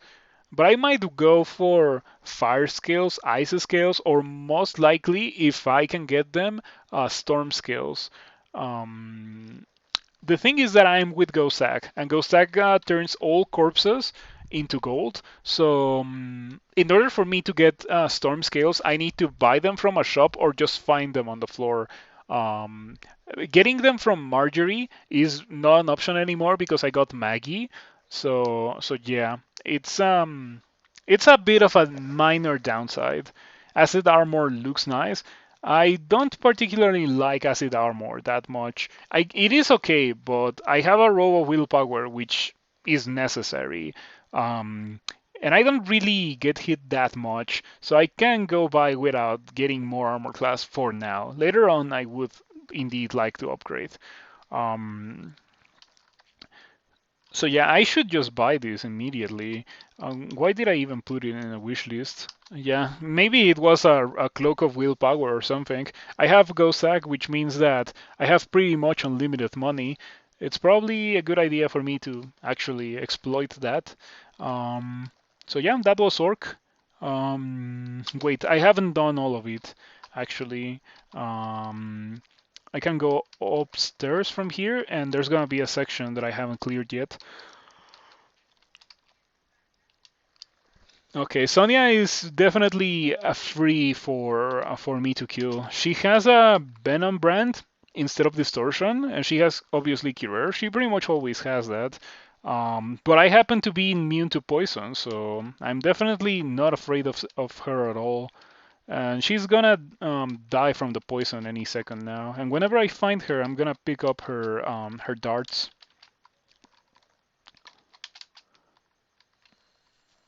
Hmm. So yeah, I definitely would like to find the ignite poison. Every now and then I should search for Ignite in case I have missed it from a book. And I should also check this menu. Um, so yeah, from these spells I definitely need Blink right now. I'm going to use that a lot. Okay, I'm gonna continue training shields, but when I remove all penalties from using a shield, I am going to train to make blinking castable.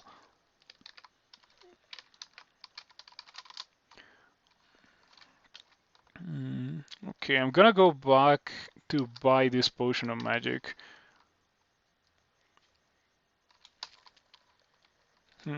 Actually, I'm gonna buy these two. As I mentioned much earlier in the game, it's like buying a scroll of identify that will identify that specific item for you. So it's not necessarily a waste to buy a potion that is going to be useless. Um, so yeah, we have two potions that I have not identified. With some luck, one of those is gonna be experience. Not that it would particularly matter a lot, of course, because experience is most useful in the early game, and we are kind of with one foot outside of the early game. We only need to do Lair and D15, and I would consider myself to be well out of the early game.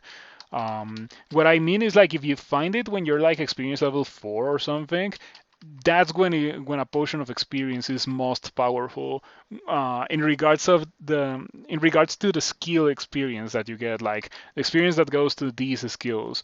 Because I guess at the end of the day, you end up gaining one level, and going from 3 to 4. It's not that much experience, but going from like 0 armor to like 10 armor or something is significant. Um, it was brilliance. It was not a potion of experience, but fortunately we don't really need that, so it's not particularly a disappointment. Mm, okay. Fortunately, I happen to be a Fire Elementalist, um, so while I showcased a lot of Venom magic by doing Orc before there, I still have a good thing to do against Hydras and stuff. And all these yaks and stuff like that, blink frogs, they die to poison, to toxic radiance pretty well. So that is what I meant earlier when I said that poison magic and fire magic synergize or complement each other pretty well. Yeah.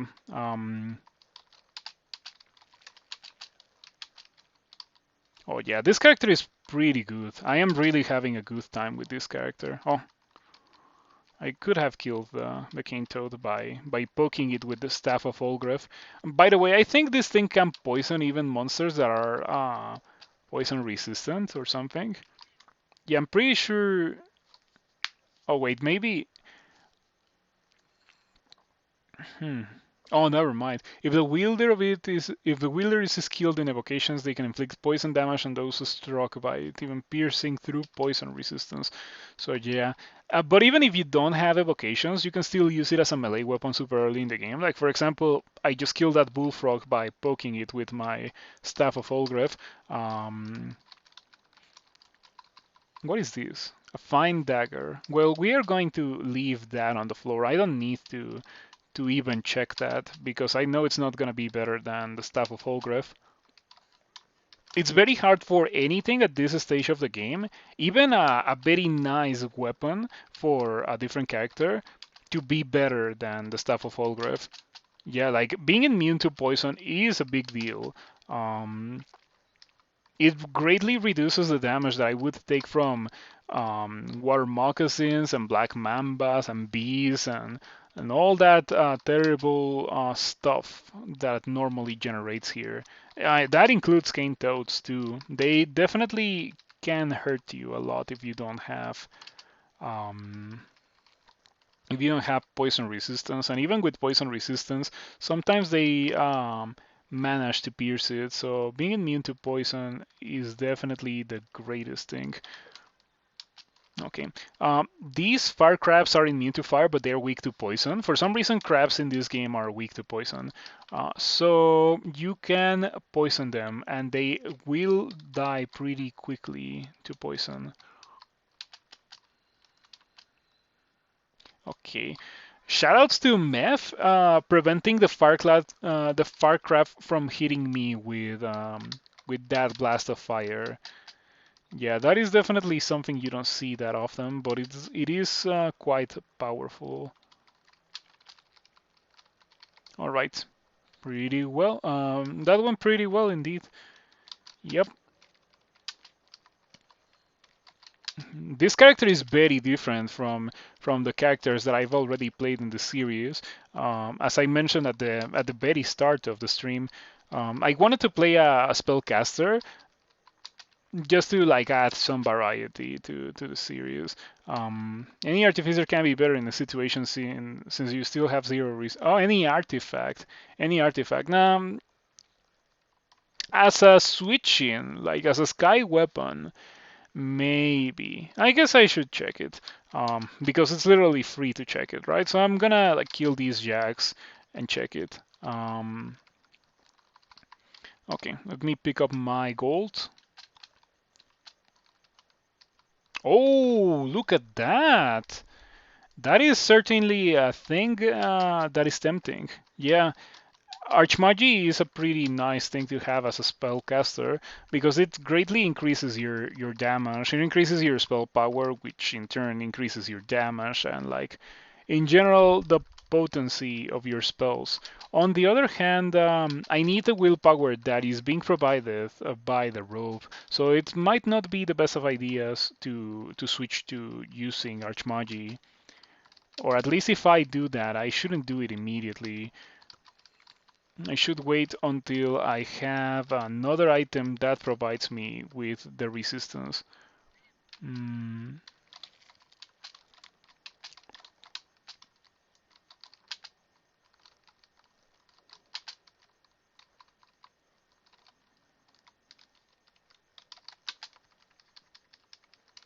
okay, any second now. Fortunately, all these speed 10 monsters are like very easy to kill. Um, In fact, I would say that even though I am poison resistant, a cane toad or a black mamba is much more threatening to me than a death yak band. Because I can just like indefinitely run away from the death yak band, but I cannot do the same um, for the frog or the black mamba. Mm, alrighty. So yeah, when I'm done with this level, I'm gonna go back for that dagger. I haven't forgotten about it. Sometimes I do, but this time I haven't forgotten about it. And yeah, the power of Toxic Radiance, it's so good. And talking about the power of spells that hit literally everything on the screen, I happen to have Osokubu's Refrigeration on the floor. So I could theoretically do that to win the game. Like that is perfectly viable as an end game spell. Righty.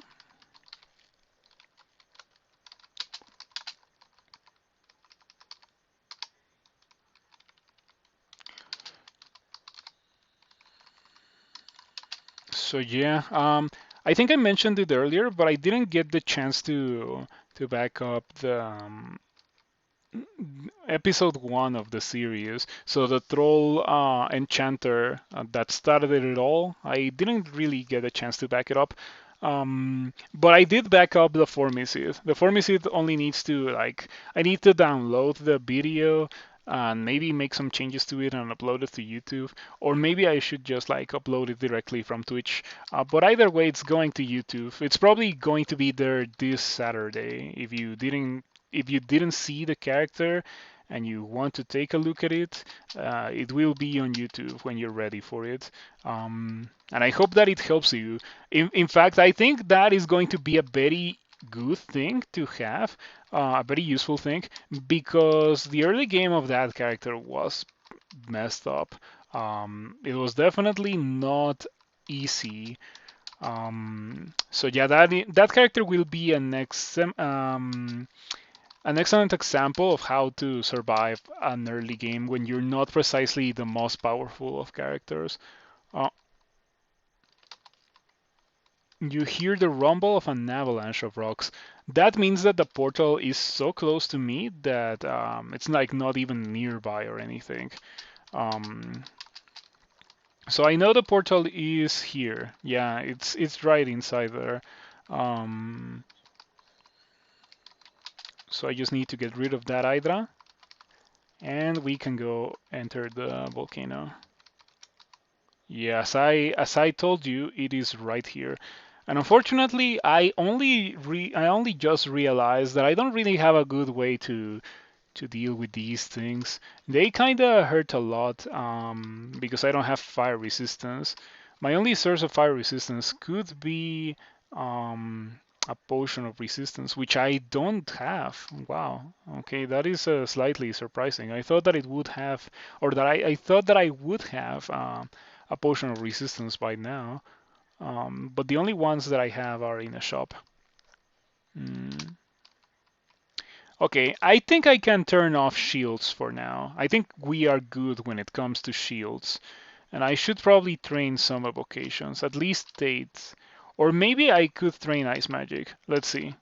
Um, I wonder if I have like early game ice magic. Oh, I like this book. This book is fantastic. It's not even a Randart, but this book has 3 excellent spells. Um, Yeah, that book is insane. Um, all 3 of those spells are amazing. Like I don't really know what to say about this book, but other than if you get it, you should probably be casting at least one of those spells. If you're casting spells at all, that is. Okay, going back to the current character, we are going to use Size Blast here. Yeah, these things are weak to cold, so I was hoping for more damage. But in the absence of it, let's try to use acid instead. And one more time. And it's severely wounded, so I'm just gonna finish it off with melee. And fingers crossed, because this could be very hard for me to do if I get skeletons or gargoyles. Well, gargoyles would be okay, but if I get skeletons, I cannot really kill them with poison, and depending on which skeletons, I could also not kill them with fire. Like for example, if it's like what are they called? What are they called? Skeletal warriors. Yeah, if it's a skeletal warriors, they're usually extremely tanky, so it might be difficult for me to kill them. But we shall see what we get. Do I have flight? I do. Okay, I'm just gonna fly here to save myself some time. Is this a stone? It is a stone.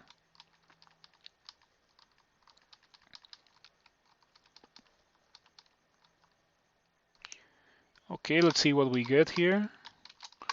I wonder if I should do anything in particular before actually fighting. I have so much haste, and I also have Gozag. I guess if I want to do something, I should do Potion Petition. We get fantastic potions. I'm going to go for Haste and Brilliance. Okay, we get Ogres. Ogres is very nice. Sometimes you can get Hell Knights or like really nasty things from doing this, but Ogres are very easy to deal with for my current character. Um,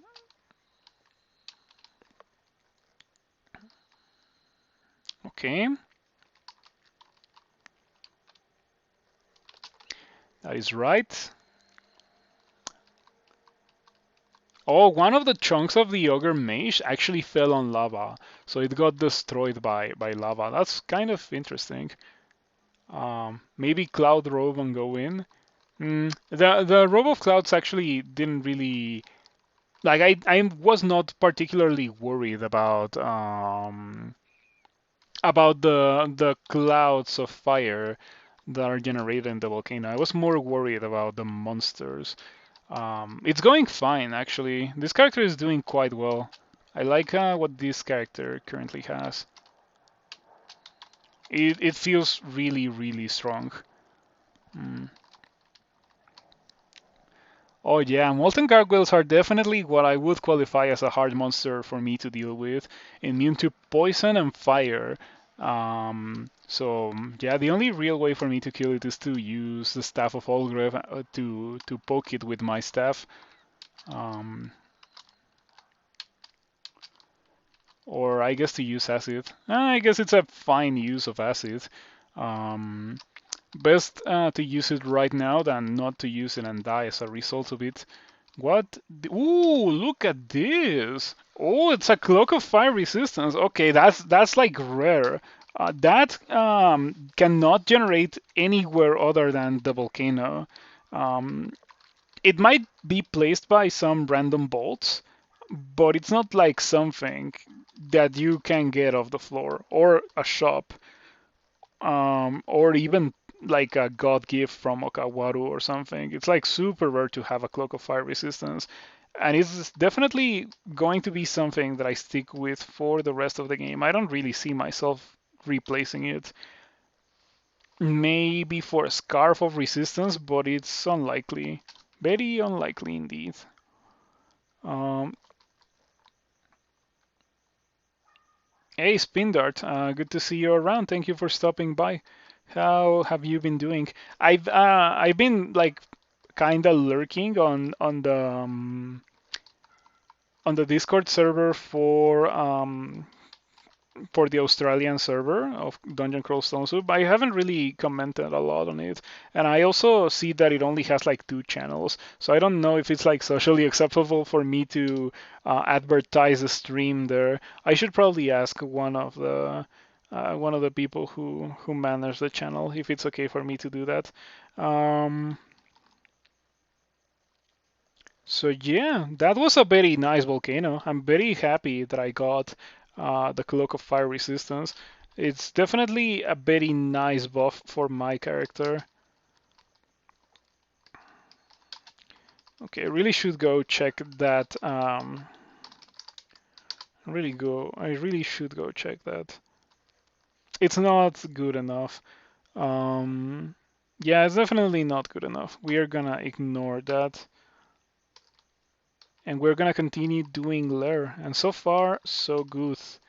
But I am fearing the mid game. I need to mention the mid game is usually where characters go to die if they're having too much fun in the early game. It certainly almost happened with the troll. Yeah, in fact, that troll had an extremely close call in Snake 4. I think I was left with like 5 HP or so, or pretty close to that. Um, so yeah, do not underestimate Snake. It's pretty bad. You're terrible at crawl and even worse at web tiles. Always pass so many turns with Z cast plus. What does that do? Oh, I get it. I get it. C plus waiting. Ah, I get it now. Yeah, I've never really had that issue personally. I guess like I've noticed that I've done it before, but I don't really do it consistently. And I guess I should be grateful for that because that sounds like a pretty nasty habit to have. Does it change if you're playing online, or if you're playing offline? Does that button do something else, or why is it that you have that issue? Um, Okay. Unfortunately, even though I don't have, well, I don't have Ignite Poison. That's pretty much what I wanted to say. Um, but it sorry for that. I still don't have many issues dealing with all these yaks. They take forever to kill, certainly, but they don't really pose that much of a threat because as speed 10 monsters that hit very hard, I can just like run away from them pretty much indefinitely. Just wait for them to drop dead from poison. Offline, you left click the spell on the right and left click the monster. I see. That is so weird. Like the concept of using a mouse for crawl is so alien to me. But I'm also like a console player. I've never once played tiles, so I really cannot fathom it. I do remember that in Tome, I used the mouse a lot on the one game of Tome that I ever played. Um, and I didn't particularly like it. I thought that it would be much better if I could do that with menus as I do in Dungeon Crawl Stone Soup. I feel like once you actually learn the controls without having to use the mouse, you end up playing much faster um, without having to move the mouse to click the thing and then move it to click the other thing. Um, but I don't know. That might be just me, of course. Mm, no, that's not suicide. Yeah, what I was thinking was maybe run towards that Oklov plant and shoot it, or well, not shoot it, but like kill it with whatever spell that I have, sticky flame most likely. But it's probably not the best of ideas. What is that? Oh, chebreados. Okay. I thought that it might have been Jiba. Not that I would go Jiba. In fact, I am dreading the moment in this series where I have to play Jiba. I definitely don't want to do that. Jiba is what I would define as a very unpleasant experience in this game. I'm not saying that Jiba is necessarily underpowered, but the downsides that you get from being with Jiba are very significant. Like not having access to whatever drops from the floor is so bad. Um, because it means no more consumables. Um, Very unlikely for you to get a weapon upgrade unless you take it off a monster. No more enchant weapon or enchant armor. It's really bad. So I recommend you all to not play Jiba like at all. As it is right now, there's really no point in going Jiba because sure, the god is relatively powerful, but you get to Jiba so late in the game, you have to jump through so many hoops to have access to a Jiba altar that by the time you actually are powerful enough to be able to reach one of those, you're probably not gonna need Jiba anymore. So by like starting with that, Jiba is already like not well designed. Um, Especially considering how going Jiba by itself is a downside. If it was like only upside and oh you made it this far without having to worship a god, your reward is to get like an extremely overpowered god to compensate for the rest of the game. That would be kind of reasonable, right? But Jiba is definitely not that. So yeah, I would say that Jiba needs a rework. Not a lot of people ever try to go Jiba. Hello, Peacock. Good to see you around. You played as a Jiva worshipper once, never going back. Yeah, the if you wanna win all gods, what I can recommend you when it comes to playing Jiva is that you play a normal character and you go Jiva on the way up with the Orb. Um, that's what I would do. That does have a downside, and it is that you cannot get your rune from slime, because if you get your rune from slime, you have to kill the royal jelly, and then Jiba disappears from the game altogether. So you need to get your third rune from somewhere else, which is kind of annoying, but it definitely is manageable. Mm,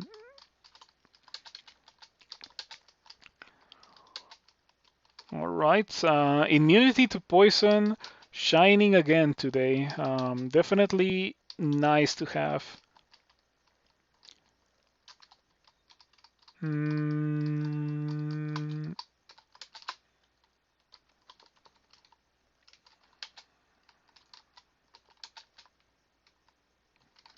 Okay, so I lost like 60 HP during that fight. Most other characters doing Lure would be terrified to lose 60 HP, but look at my HP bar. Like, this is why I recommend Ogre to new players. It's very hard to be terrified of coming close to dying. If you have 163 HP, that is a lot of mistakes that you can afford to make, even if the things that you're making mistakes against theoretically hit you for maximum damage, which is not going to happen. Like, it might happen, but it's not going to happen every time. But if it did, like, you still have a good enough buffer to just like do your thing and not die, even though you may have made a mistake. In fact, like the very large amount of HP that you get as an ogre has already saved me from situations that were not necessarily my mistake. Like earlier in this playthrough, when I got teleported into a crystal statue that immediately summoned, I think I only survived that because I was an ogre, and most other things would have died. Yeah, especially now that no character starts with LRG for the crystal statue.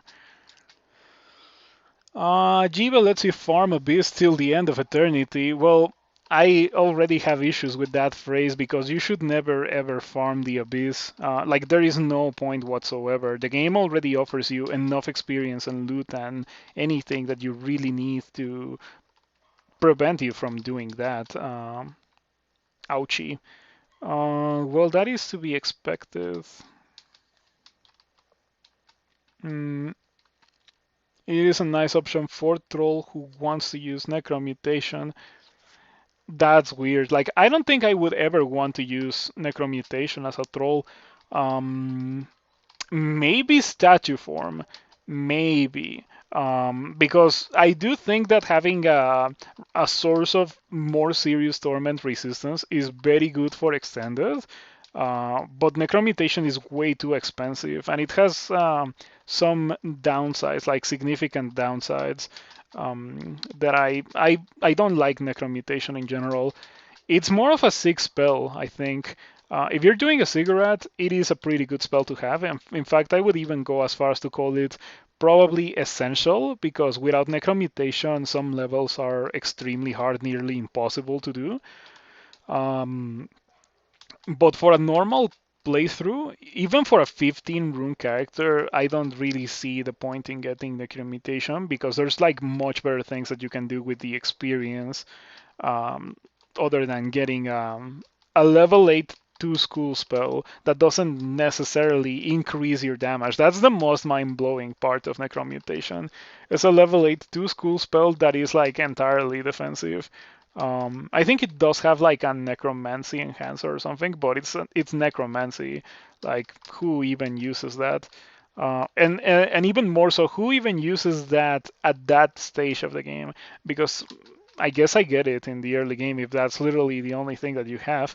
Um, but in extended, like once you've already done 3 runes and you have essentially completed the game, you should already have like the really good spells, like also Kubus Refrigeration and Ignition, and maybe even some level 9s like Chain Lightning and Firestorm and that kind of stuff, not Necromutation.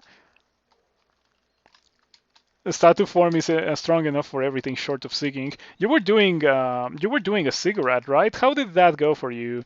Did it go well? I should hope it did. When I was doing my mega sig, um, I did 11 cigarettes, and I got so bored that after the 11th cigarette, I was like, nah, I'm done. I wanted to go at least all the way to 15, but after the 11th, I was like, this sucks, and I just won the game. Still going, finished 11 so far. So how is that going for you? I already shared my experience, but what do you think of doing cigarettes? Yeah, I personally think that maybe it's the early game, the part of it, or the part of the game that I enjoy the most is the variety in challenge offered by the early game. And that's probably why I didn't like the Mega Sig, because it is a different kind of challenge, but it's like um, pretty tedious. And like getting to the parts that are actually challenging in a Megasig, which would be pretty much a Tartarus floor, is like it takes forever. Or I guess a player ghost floor is also pretty bad. All right, I'm just gonna kite these guys until they die. They're all extremely damaged. All right. Those get repetitive. Probably going to put a character on hold and start playing 0.27 to prepare for the tournament. Okay, that's a very nice thing to do. Um, Look at that Moth of Wrath. What is that doing here anyway? Where did that thing come from? Oh, it berserked me. Okay. You never ran into a player ghost cigarette floor. Do those exist? Oh, they do. And the characters that you get in those floors, like the ghosts, are very real ghosts. Like you can expect level 9 spell spam and silence. It's pretty messed up. And I think the ghosts maybe no, never mind. I was about to say that they would be able to cast via or past silence, but they definitely cannot do that. That is a one saving grace because otherwise, it would be messed up. Yeah. So far, this has been going quite well. Um, I have a bunch of items that I don't want. Like those rings are not necessarily what I want. Ooh. Okay, I think it might be time for me to learn Fireball. We postponed it for long enough, but I need Fireball to do this specific thing. It's not a spell that I'm gonna be using a lot. That I can tell you for sure because it's super expensive on your mana. Like it costs 5 mana and it's of course an explosion. It's like undodgeable, but the thing is that you cannot really spam it because it also makes a ton of noise. So definitely a dangerous thing for you to really use as your main killing spell. Oh wow, okay. You know what? I'm just gonna wait until I have full mana. Ooh, a Tyrant Leech. We can kill that very easily. Yep, good old damage over time. Nothing beats that. That was a Sticky Flame plus poison. I just had to walk away from it until it died. Alright, let's see. This is probably a Scroll of Acquirement. I'm gonna re-identify it. Oh, it was Fogu. Okay, that's interesting. Wasn't really expecting that. Hmm. And yeah, earlier in this playthrough, I saw that the potion of resistance was already identified. The potion of resistance that I have in a shop, and I was thinking, well, I guess I already got one, but it seems that I didn't have one until the one that I just picked up, and that's why I didn't buy it. And I only just connected the dots, and the reason why it is identified is because a random monster earlier in the game used one of those against me. So that is why it is identified. Um, Pretty interesting. The game also identifies things for you like that. Cigarette doesn't have a variety of strategies, only mage and only very special combination of spells. I agree, and that's probably what makes it like so tedious. In the community, there is a couple of people who specialize in doing a lot of cigarettes. Like for example, Canine. Canine has like 60 cigarettes, which is pretty surprising to me because Canine is kind of a new player. He's not really that experienced. Like he doesn't have a lot of wins or a lot of one-on-ones. He's not particularly well versed at surviving the early game, but once he gets going with the cigarettes, he really like can pump them out. I am surprised, and yeah, it's definitely something that I cannot do myself. So if you have never seen a canine game, whenever you have the chance, you should probably give it a try if you're interested in figuring out the arcane art of the cigarette. Um, Alrighty. Oh yeah, getting hit by a boulder beetle for 32 and being like, oh yeah, that kind of stung a little is very nice. You can't really shrug it off, but you can take it and not be like, oh no, I'm gonna die next turn, right? And that is definitely an advantage of the ogre compared to literally every other class in the game. Oh, there is an unseen horror here. Fortunately, Toxic Radiance hits literally everything on the screen, so I can just use it and then finish with Fireball. Um, and yeah, talking about Fireball, I am going to try to only use it whenever I really need to use it. Like, for example, against these slime creatures, I don't really have any other good spells that I could use to kill them. Um, Fireball might actually be mana efficient against those. Alrighty. A gargoyle. Well, I'm just gonna run towards it and cast a Sticky Flame twice and then run away from it. Oh, I have so many Scrolls of Enchant Weapon. It's such a shame that I am a mage and I don't particularly care about those. I would definitely prefer to find Scrolls of Enchant Armor much more than Enchant Weapon. Oh, I got hit by Bolt of Fire several times. I don't have fire resistance. Huh. Well, that is a bit of a shame. I really could use that. Okay. I still have not found acquirement either. Let's see. I guess we can get haste and heal wounds. It's very cheap. Um, but yeah, I am coming to the realization that I don't really have a good spell to deal with an Efreet, because they are immune to fire and poison resistant. So yeah, can't really do anything against it. Huh. Yeah. I can just like walk away from it, but it is mildly annoying that there is a monster in this level that I cannot kill. I would say that it prevents me from auto traveling, but if I encounter it again, I can just like walk away from it and like take 2 fireballs or something. Considering my HP is not really that big of a deal. Come on. Wow, okay, this Hydra is like that Hydra survived like four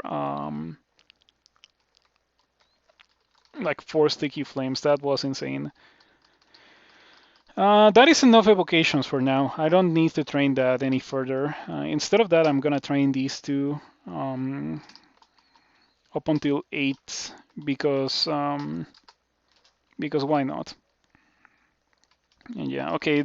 I think the level is mostly clear. I'm just gonna skip the rest of the level because the Efreet is annoying.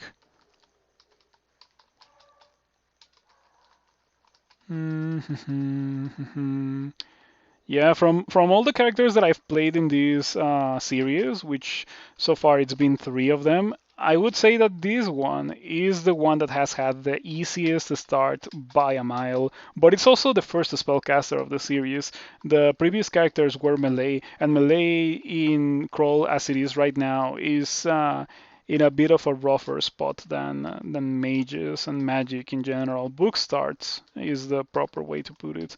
Book starts because you don't necessarily become a mage for starting with a book. You become a mage by sticking with that.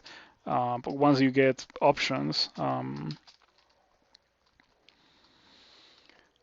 yeah, I would say that this character has become a mage. Um, because casting spells is pretty good. I guess I could also hybridize, and I would probably do so if I found a goth tier weapon like an Evening Star or a Demon Blade, a Demon Trident, that kind of stuff, like the really, really good stuff. Um, as it is right now, I am powerful enough that I don't have to do it, fortunately. Made it, yeah. Good to see you around, Star Polemic. Thank you for stopping by. You're just in time to see me continue my streak of 2. This is probably going to be a streak of 3 because, as I always say, once I get past the early game, it's unlikely for me to die. I wouldn't say that it's extremely unlikely, but it's certainly not a thing that happens consistently. Most of my deaths are definitely in the early game because the early game is the hardest part of the game. Splat ratio. Yeah, I still don't have the Gamma Funk bot. I don't think I wanna. I don't think I wanna have it because like people pretty much never use it. And if you really wanna check those things, you can always use the Discord. The bot is in the Discord. In fact, sometimes I even use the Discord myself to check some things while I am streaming. So. Mm, mm, Considering how I am barbed, I think the correct thing to do is to read fear. Wow, everything. Oh, never mind. Not everything resisted the fear. Everything but the Manticore got feared, but I have Toxic Radiance, so everything got unfeared instantly. That kind of sucks. Only 21%. Yeah, that means that I win like around 80% of the characters that get past experience level 17. So yes, I was saying it's like very unlikely for me to kill characters once I get past the early game. It's not impossible. Like I'm certainly no perfect player, and there's like much more consistent players than me out there, but I am pretty good at surviving once I get past the early game. Um,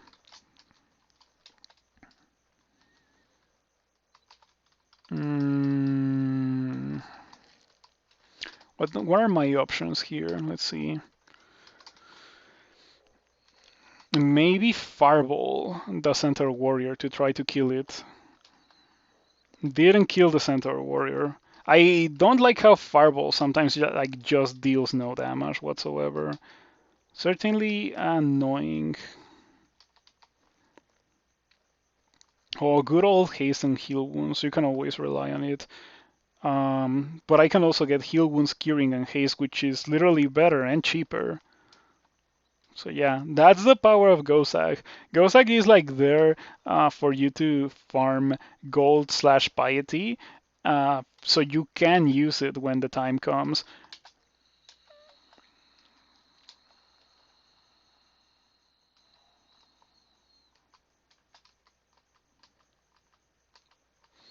Yeah, this character would have absolutely no issues with situations like that one if it had Ignite Poison.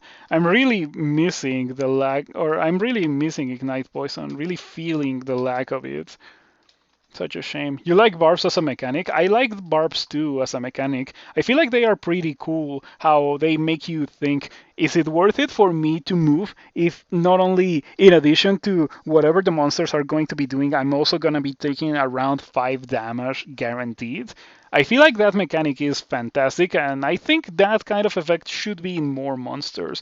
There is a lot of monsters that have very cool mechanics that are like pretty much exclusive to that one monster, and that I think could be reused or added to more monsters later in the game to make them more interesting.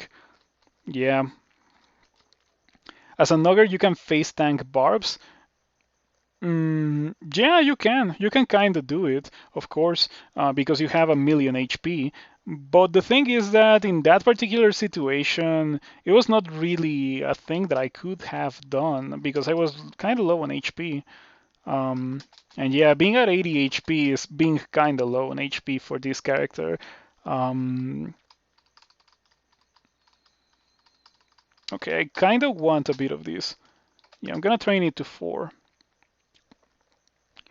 And after that, we are going to get some shields. So I remove all penalties for the tower shield, and then some fighting. We're probably gonna get like 18 fighting instead of going to 15 as I was originally going to. Okay, and there we go. That is a perfect showcase of why I don't particularly like Fireball. This monster has 44 HP and is weak to fire, and it tanked 2 fireballs, and it is still alive. It's almost destroyed, but still alive. I don't think that should ever happen. Not gonna lie, I don't think that should ever happen. Even with very low spell power, which I obviously don't have a lot of spell power, but even with very little spell power, it should still kill a monster like that. I think Fireball is like very inconsistent with its damage somehow. Let's see. 3 dice of 12. So that's up to 36 damage that you can do. I think it goes all the way up to 54. It might be around that for monsters that are weak to fire. But that is obviously maximum amount of possible damage. It's not the amount of damage that it will do every time.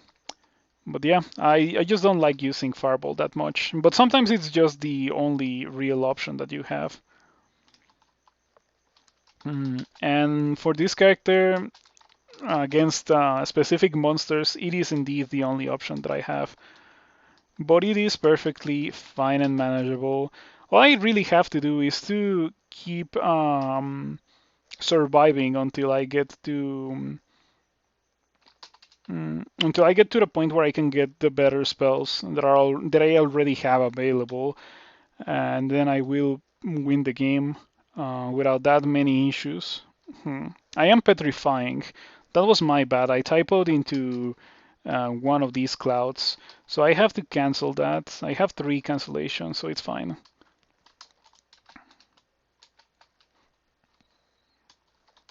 Yeah, Catoblepas are another kind of monster that has like a cool attack that forces you to play differently that doesn't really get used enough, in my opinion. I think Catoblepas or Catoblepae, however it is supposed to be pronounced, could be used for many more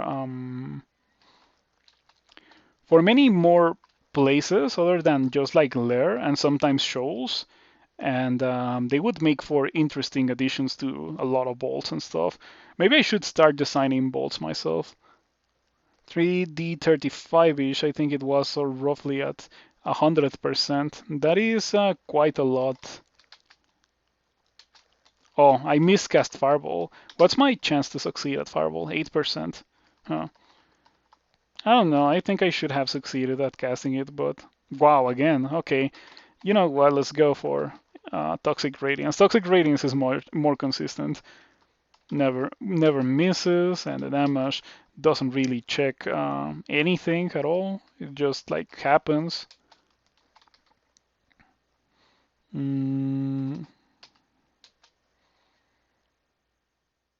Almost everything in this game is very random, or most mechanics are 1 dice of blah blah blah.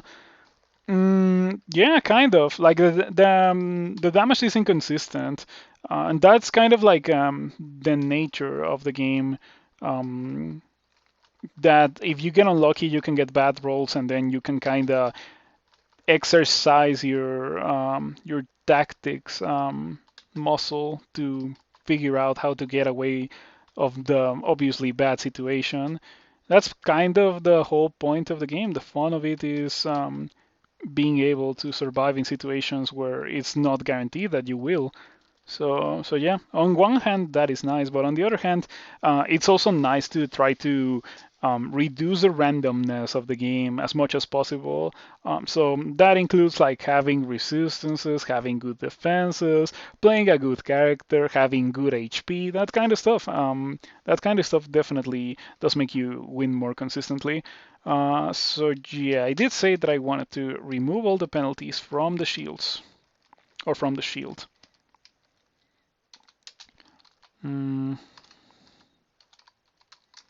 Still no ignite poison. I'm starting to think that I am more likely to get ignition castable than I am to find ignite poison, which is kind of a shame. But yeah, I already have ignition available as a spell. Like I could just train for it and get it. I still don't know what I'm really going to do with my character. Like, take a look at my character's skills. Other than the essential things like fighting and shields, and I guess evocations to a certain extent, I have not really put a lot of serious commitment into getting one skill very highly. I guess I have a lot of 8 in the magic department, but it's not like I have minimum delay in a weapon or like extremely high level spells. I have a bunch of level 4 spells, and I guess Well, not really a bunch. I have two of them, Toxic Radiance and Sticky Flame, and I have one level 5 spell in the form of Fireball. But I don't really want to use it that much because, as you can see, like I've been getting miscasts left and right, and sometimes I shoot a monster that should die to it immediately, and I shoot it with two of those, and it doesn't die at all. So yeah. Um, wow, I already have pretty much any spell that I could want. Like I have level 8s, level 9s in I have two bookshops. Um, yeah, I have Book Emporium and Bookshop.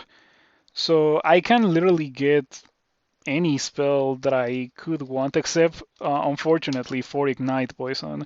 That's the one that I would like to have the most, and it just hasn't been available to me. But it's fine because variety in the spells that you have is also a very nice thing.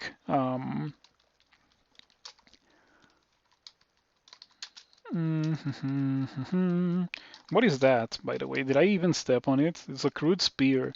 I'm gonna have to check it out once I am done with these skeletal warriors. Which, by the way, might be annoying to deal with. Yeah, they hit pretty hard and they are very resistant, as I mentioned before. In fact, I mentioned the Skeletal Warriors by name when I was about to do the volcano. I was like, if I get Skeletal Warriors, the volcano might be pretty complicated. Fortunately, I didn't get them. That I have to say. Oh, this is a good thing to have, actually. If I end up not getting any weapon skill at all, that is going to be a very nice sky weapon.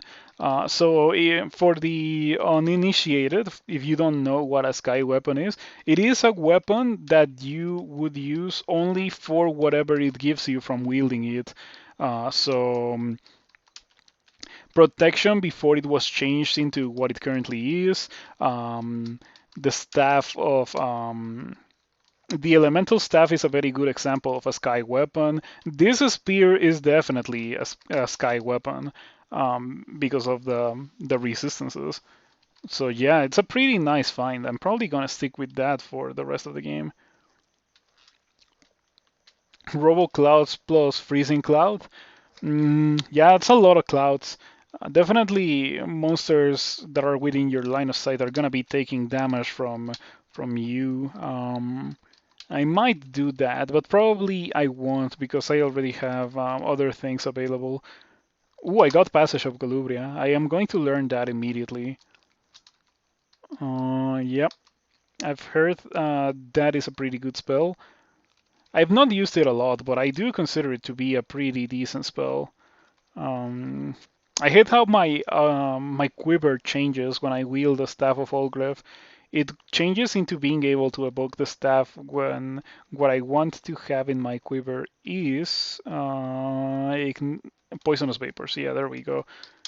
Poisonous vapors is like dabbing, really. It's like smite. That is a more accurate comparison to other things that already exist in the game. It is just a straight up smite. Hmm. Alrighty.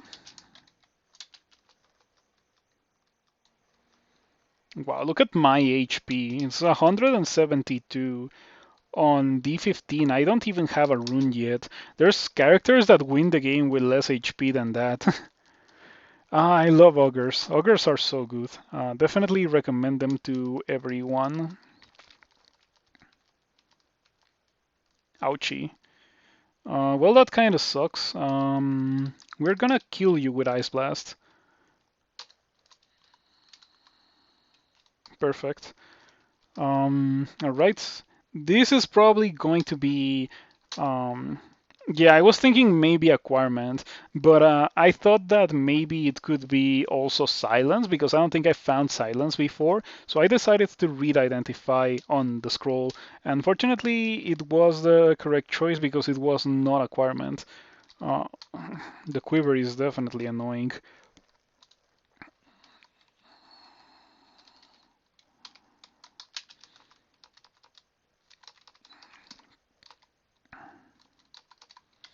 Okay, that is a bunch of experience just laying on the floor. We can just sit here, wait for these guys to all die from the poison, which is going to happen super quickly. Good stuff. I like using Inner Flame. I haven't really used it a lot, but it's definitely a nice thing to have. And how did you get all the way? Oh, you blinked and you happened to land in literally the best possible spot. Righty.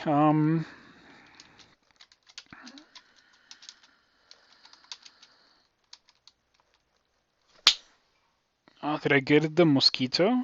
I think I did get it. I don't know. Oh, I think I. No, never mind. That's not it. Um, so yeah, not much else to say about this character. This is kind of how you're supposed to play a mage in the early game. Just don't get hit and do your thing. And I guess this character did get lucky with early game gear because I found like so many different books and D1 Bazaar. And by the way, when I say D1 Bazaar, I mean like a million shops in D1. That is what I would define as a bazaar, leaving aside the normal definition of a bazaar in this game. Okay, that guy can banish me, even if it only has 7% chance to do so. So it's probably a good idea to play safe around it. One spell you never understand is Conjure Flame. Seems so bad to you. Well, the thing about Conjure Flame is that it used to be very, very powerful. It used to be that you targeted a tile, let's say this one, and you cast the spell, and it immediately placed a cloud there. You still were unable to use it over monsters, but you could put it on a tile, and it could, well, it went off immediately. So that prevented the monsters from walking towards you. The current iteration of Conjure Flame is designed to prevent that, but I think it was very overnerfed, like seriously overnerfed. Um, I think I think maybe it should be reworked or buffed into letting you put it wherever you want, but make it like take 2 turns to do its thing as it does now. Um, Having it be only a thing that you can only put in the tile that you're stepping in is pretty bad. And by the way, something that you may not know is that if you cast Poisonous, or not Poisonous Cloud, Conjure Flame twice in a row, like if you cast it and then you cast it again, it immediately ignites the cloud and you obviously take damage from it. So if you really need a cloud for some reason, that's the way to do it, but it's so nerfed compared to the previous iteration of Conjure Flame. Such a shame.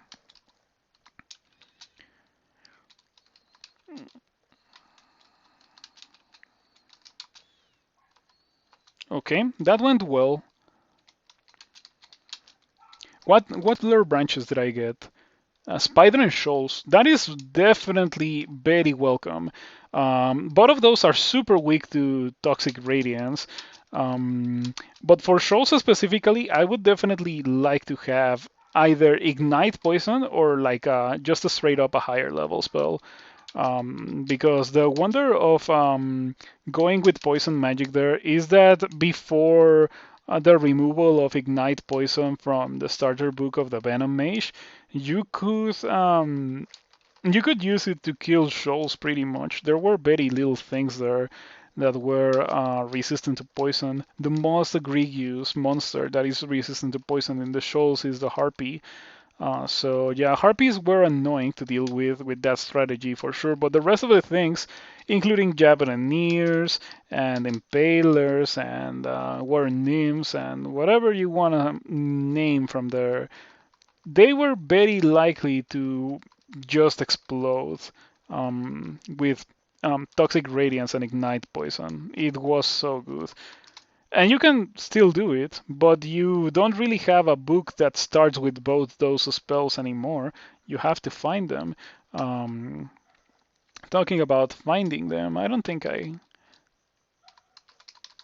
Yeah, I haven't found them yet. I wonder if I can do elf. Mm,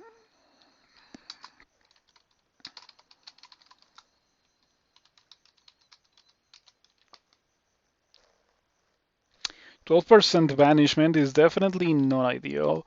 So it's best to wait a bit to do that.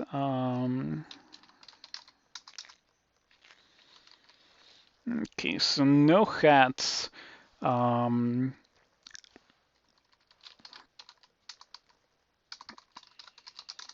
yeah, I would like to have a better tower shield. I am thinking of maybe using coal merchant to try to get like an armor shop to get some resistances because we are kind of in that stage of the game where I would certainly appreciate to have resistances. So let's give it a try. Magical scroll shop, distillery, or antique weapon shops. I'm gonna go for the antique weapon shop. Let's see what we get. Ancient battle axe. No, no, no, no, no. Actually, nothing here really appeals to my interests. Yeah, unfortunately, nothing seems interesting. This is not really a character that cares about using a two-hander. I am an ogre, so I need to use a shield. Um, And the one-handers that are in this shop, like the hand crossbow, is redundant with what I'm currently doing because I am a mage. The hand axe is too small. The war axe could be interesting, and in fact, that's the one that I was considering buying the most. I guess I can do it because it's so cheap. Um, oh, that's nice actually. Having resistance to electricity is definitely convenient. So it was nice that I decided to buy that. Yeah, that was straight up lucky, but now I have what is essentially rings, but for my hands. Um, like you have to hold the ring instead of putting the ring on. Um, so yeah, that's nice. I wish I could wield two weapons at the same time with one hand. Yeah, I could really use all those resistances. But yeah, leaving that aside for the moment, I think we might be ready to do Spider. Yeah, we can give that a try. I have the Staff of Olgreef, so I am immune to poison. I won't be getting poisoned by anything in Spider. And I also have very, very good.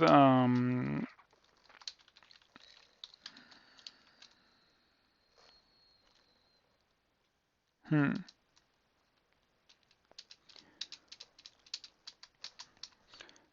I also have very good damage output, so we should be perfectly fine in here. I have Toxic Radiance, and Toxic Radiance, as you've already seen, certainly does wonders here, even with very bad defenses. Ouchie. Okay, that is bad. What I'm going to do here is probably just cast this and refresh it every couple of turns, but I'm gonna try to make my way to the stairs. Okay, now that I am on the stairs, I am significantly safer. Actually, I really need to see if I have better spells available.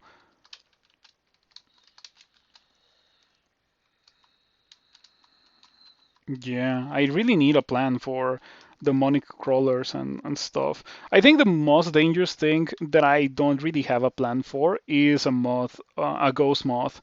I need to get invisibility, or maybe I need to rely on these 3 potions of invisibility to do a thing.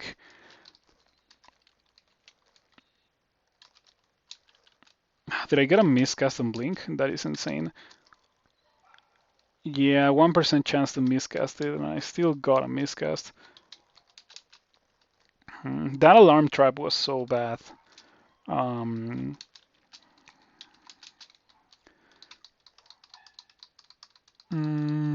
well, that is 15 fighting, 15 shields. I think maybe it is not the worst time for me to actually start pushing for something better than what I currently have. I would like to have Starburst. Starburst would seem or would be a very good spell for me in the absence of Ignite Poison, that is, because that is 100% what I would like to have the most. Um, but yeah, Starburst would also be nice. Irradiate would be appreciated. Um, Ignition. I have Ignition. The thing is that it's kind of expensive to get. But yeah, I'm gonna train like this because I am probably going to end up going for Ignition for the rest of the game. It's just a pretty good spell to kill things in general. Um, Maybe I could also go for Orb of Destruction or something.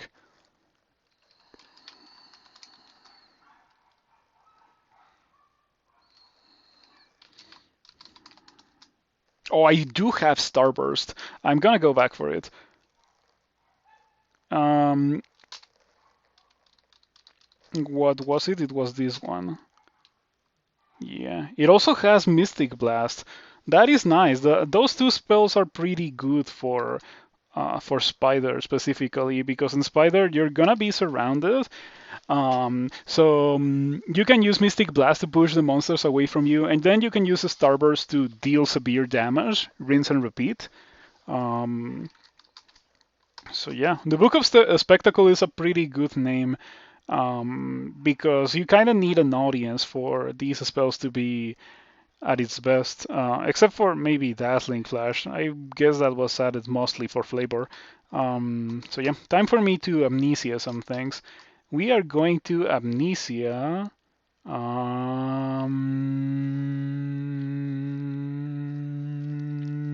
Meth?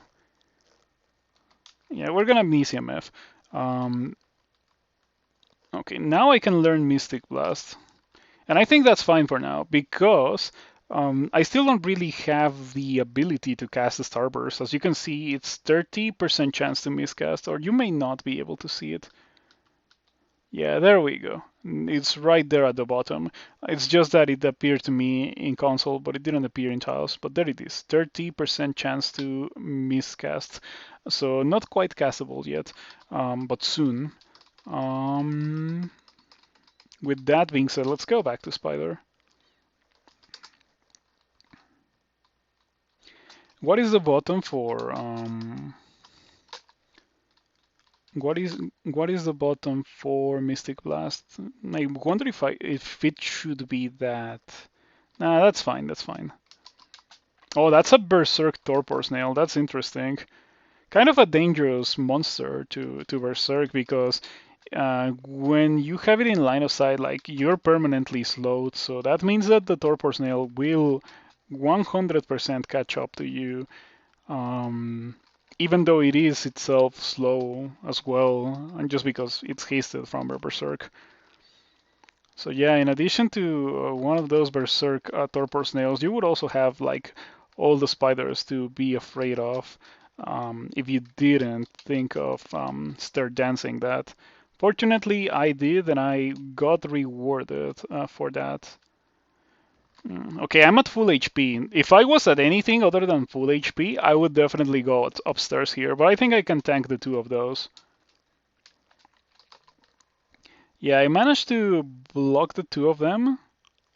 No, I only blocked one. The other one is like doing his thing. Something weird happened. But yeah, we can just sit here and be toxic against those spiders, and they die very quickly. Ooh, a Scarf of Repulsion is kind of interesting. Kind of interesting. I should probably think about picking it up. Oh, I need to drop a lot of these things. I am not gonna use pretty much any of these throwables except maybe for these two I should drop. Yeah, normally I like to use large rocks as a nugger. And as a throw, like pretty much anything that can use large rocks should consider using them. And the reason why I am not going to use them in this character is because I am using spells. So spells and throwables are kind of like redundant. It's like the opposite of fire magic and poison magic, where they complement each other pretty well. Spells and throwables do the opposite. They like any. I actually mentioned this in the earlier stages of this playthrough. On this particular character, any turn where you would normally want to cast a spell, um, you would need to choose between casting a spell or throwing something. And that I don't need to put that much experience into getting an option to do something when a monster is at range. Throwing is very nice for a melee character that doesn't have an option. But since I already have magic, it's definitely not something that I should get. Nice shield for this stage, the tower shield. Yeah, definitely a pretty nice find. I got it super early in the game. Like I got it and I bought it immediately because I knew that it was going to be fantastic for my character. Oh, never mind, I didn't buy it. I got it off the floor. That's actually what happened. Um, but yeah, anyway, I got it off the floor and I knew it was gonna be really good for my character. And so far it's been pretty good. I feel like I'm only as tanky as I feel like I am because of the tower shield. I guess the tower shield, in addition to the fact that I have 184 HP, is a pretty good synergy. Pretty good combination.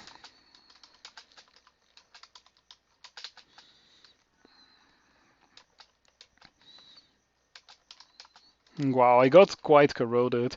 Luckily for me, I don't particularly need to deal damage with my melee weapon to kill these things. Yeah, they just drop like flies thanks to the wonders of Toxic Radiance. So whenever you need an exterminator, don't forget to call Olgreef. That's gonna be my personal lore for Olgreef in this game. I'm gonna start imagining Olgreef as just like an exterminator that got tired of spiders and like other vermin that infests the dungeon and decided to specialize in spells that deal with them quite easily. And that's why Noxious Bug is not an Olgreef spell, because in this place, Noxious Bug would not be good. Um, yeah, that's one of my greatest complaints with Noxious Bug. I think it should be reworked into, or like just buffed into, like not being hindered by walls. It feels so bad to have a spell that would theoretically be amazing here and have it be useless because of the because of the generation. Ouchie. Was that a lightning bolt? I wonder if that was a lightning bolt or a chain lightning. I actually don't know. It might have been the new chain lightning. I've never seen it before, but that might have been chain lightning. But yeah, that is why I immediately switched into wielding the war axe with resistance to electricity. I was too far away from Nicola, and there was a monster in the way, so I wasn't able to use File of Floods to silence Nicola, and now I am. But before I do that, we're gonna do this. And do I have meth? I already forgot about it. It's fine. Maybe even Curer. Yeah. And now we are gonna use File of Lots. And now we're gonna go back to this and maybe do a bit of this and go back to this for safety.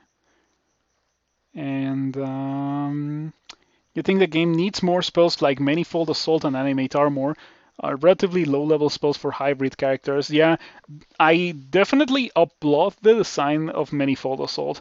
As for Animate Armor, I don't particularly care too much for it because it's a summon spell, and the summon is like really slow as well. So that's not one that I've used a lot, but I've used Manifold Assault a fair bit. And whenever I have decided that it was a good idea for me to use it, it has been an MVP. So I definitely love Manifold Assault. It's probably one of my favorite spells in the whole game.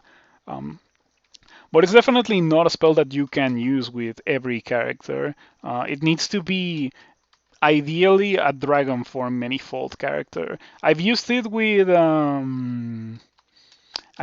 characters that are not using dragon form, and it's not nearly as good. as it would be with a character that is using dragon form. I guess not necessarily only dragon form. Storm form also works quite well for many Fold Assault purposes.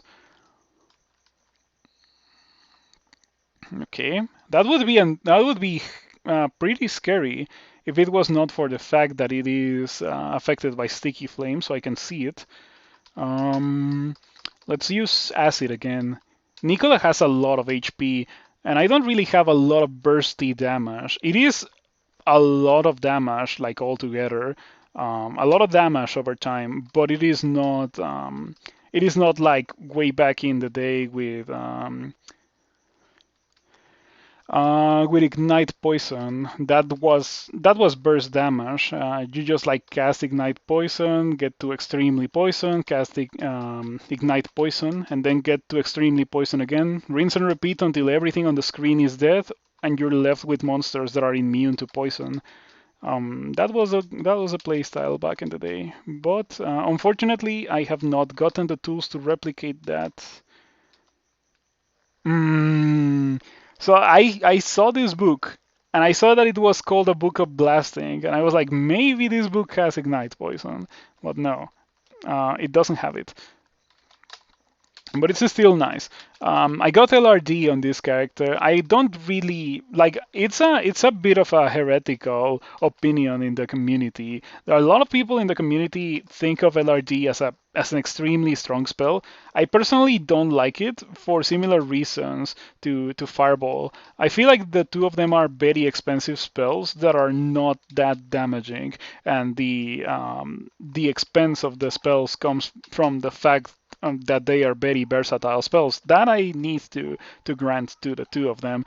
They are area of effect spells. They can't be dodged, and they can hit many things at the same time. Oh, I was not wielding the Staff of Olgreef. I was wondering why I got poisoned there. But yeah, I forgot to go back to the staff.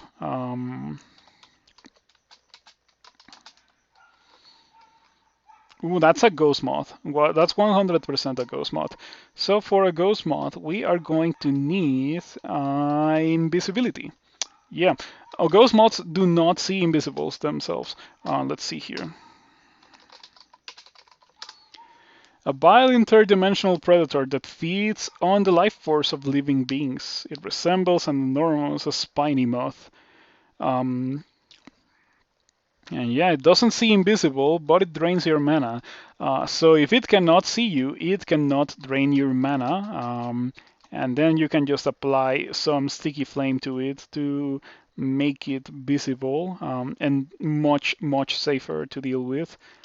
Okay, we can do the good old Mystic Blasting.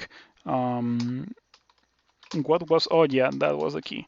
Yeah, Mystic Blast deals extra damage if you hit the monster, if you knock the monster against the wall. So yeah, in this situation, it seems like an okay spell. Huh? Okay, that went fine. Ghost mods are extremely high level. Like they are kind of the top end threat from here. I would even call them much more dangerous than Emperor Scorpions. Emperor Scorpions aren't even like fast. You can outrun them. It's kind of hard to kill them, of course. But they like if you don't want to fight an Emperor Scorpion, it's very hard to be forced to fight one of those. On the other hand, against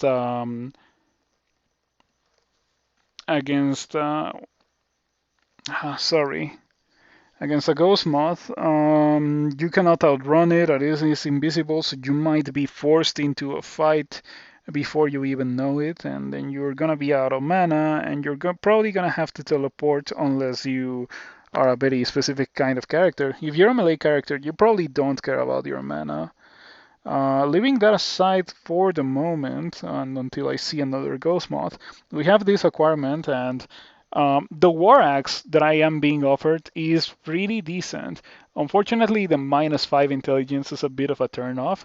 The hat is very tempting. I'm probably going to get the hat because I have no hat, and intelligence is a relevant brand for my character. I am a spellcaster after all. The gold is it's very little gold, and I have a lot of gold from Gozag already. I don't particularly need more at the moment. The Staff of Fire could be nice, considering how I am casting fiery spells in addition to poisony spells, but I think I prefer the hat more. It's more armor class for my character. So let's put it on, and let's immediately enchant it. I think I should also just do this right now and enchant that thing. Yeah, wow, I have 10 armor class. For a 10 armor class character, this is so tanky. I need to like repeat. It is really surprising how tanky this character is. Um, I wonder if I should take off my Ring of Intelligence. Is it really like is it even doing anything to have that much intelligence? Well, I'm gonna take it off and I'm gonna compare my numbers. Maybe it would be better for me to be using two rings of evasion instead of using one ring of intelligence and one ring of evasion. Yeah, I mean the damage obviously does drop, but it is a very negligible drop. You can just hit moth to death with your staff. I think not. Let's take a look at it once again. 71 HP, around 10 armor class, and around 10 evasion. So my weapon is a pretty bad weapon type. Um, it's a staff, like not even a quarter staff or a Laya tank. It's just a staff. The base damage of my weapon is 5, which is really, really low. Um, it is +9, which is pretty nice, and I would be applying the poison. Um, I would be applying the poison because I have a fair amount of evocations skill already and a decent amount of poison magic skill as well. But I don't think I would be able to because I have 0 staves. So I would be swinging it way too slowly. And I am not the paragon of tankiness. Like, I am tanky enough to tank like 3 hits, but I am not tanky enough to just hold down tab against something like that. So I do think that the correct thing to do in that encounter is to do what I have been doing, which is just read or not read, but use invisibility and cast the spells until I run out of mana, and then kind of hit it because at that point, if you run out of mana, it's probably close to death. So it's best to just like try to finish the job other than trying to disengage. Um, Poisons heavily, and most damage from moth is poison. Yeah, it does poison heavily, and I am immune to poison, but still, I do not buy it. Let's see here one more time. It hits twice for 18 damage to drain strength, intelligence or dexterity, and stink for 12 to cause strong poisoning. So that adds another danger to the mixture. If I go for an extended fight against one of those, it's going to bite heavily into my stats. So maybe I can do it against one.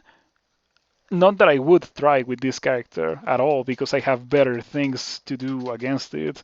But if I had to do it against more than one, not necessarily against at the same time, but like I kill one and then I regen back to full HP, or you obviously don't regen my stats because you kind of need to kill things to do so. And then I encounter another one. That's not looking very good for my character, let me tell you. Okay, I like what I'm currently doing. I guess it's kind of lucky that the Emperor Scorpion has been getting affected by the net literally every time. Okay, that was unusually nice. That went extremely well. Yeah, that was quite nice indeed. Ooh, Ice Cave. And here's why that's nice. I happen to be a Fire Elementalist. And as a Fire Elementalist, I happen to have Fireball. So theoretically, Fireball is good for that Ice Cave. But we shall see what happens.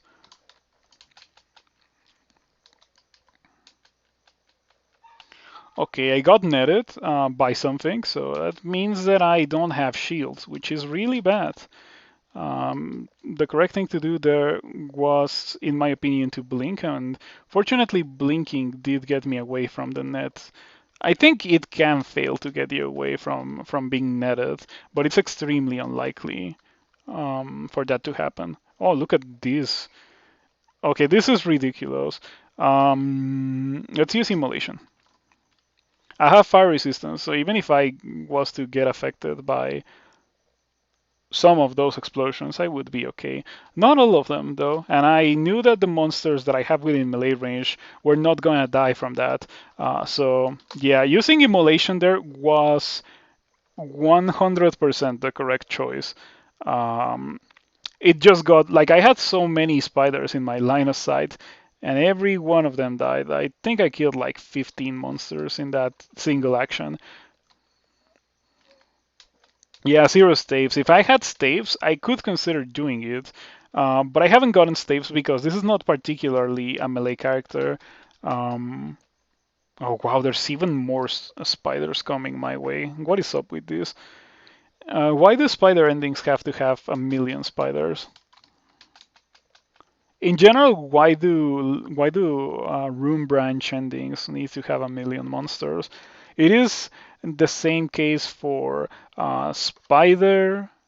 Swamp is kind of okay. There is a couple of bolts with a million dragons and hydras that I don't like that much. Um, Snake is very, very egregious in that matter. Snake has so many bolts with so many monsters. I don't like doing snake endings because of that. Fortunately, they are getting reworked. I wouldn't mind close or less monsters and more danger because as they exist right now, I think the greatest threat from doing an ending, a snake ending, is to become tired of killing so many monsters that are not necessarily that dangerous to either kill or disengage from, and just like getting distracted and dying because you got distracted. So yeah, it's very nice to hear that they are getting reworked. Shoals is also getting reworked in the same matter. I might get an ending, a new ending today. Well, maybe not today, but probably tomorrow. Um,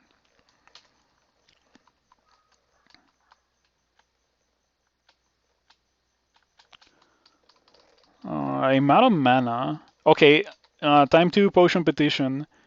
Haste and heal wounds is always appreciated. I wanted mana, but sure, we can take haste and heal wounds. I wonder if I should do it again. Probably not. What I'm going to do is drink one of my own potions of mana to be guaranteed to have the effect, and then cast this again, and cast this. This ending sucks. Like this feels like straight up unfair ambush. I would say maybe Doom 3 levels of unfair, but I think it would be an exaggeration. No, or not Doom 3, Doom 2. If you do Tomb without knowing what's coming, Tomb, the Tomb of the Ancients, it's not a fun experience. Yeah, you need to know what's coming when you go downstairs to Tomb 2, because otherwise you're probably gonna die. It's like a pretty messed up fight. Um, and this reminded me of that. Of course, without all the torment and the damnation. Well, not really damnation, but smiting. Yeah, there is torment and there is a smiting in Tomb. There is no damnation actually. Like I was thinking about it, and I don't think anything summons anything that could use damnation anymore in Tomb. So at least there is that. But there is a lot of torment and a lot of smiting and a lot of death curses if you happen to kill a million mummies in the same turn. Mm,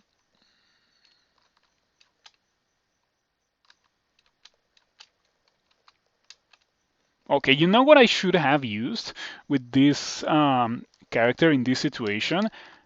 A potion of brilliance, because I ran out of mana and I had to use a potion of mana, which means that if I had to use a potion of brilliance instead, I wouldn't have run out of mana.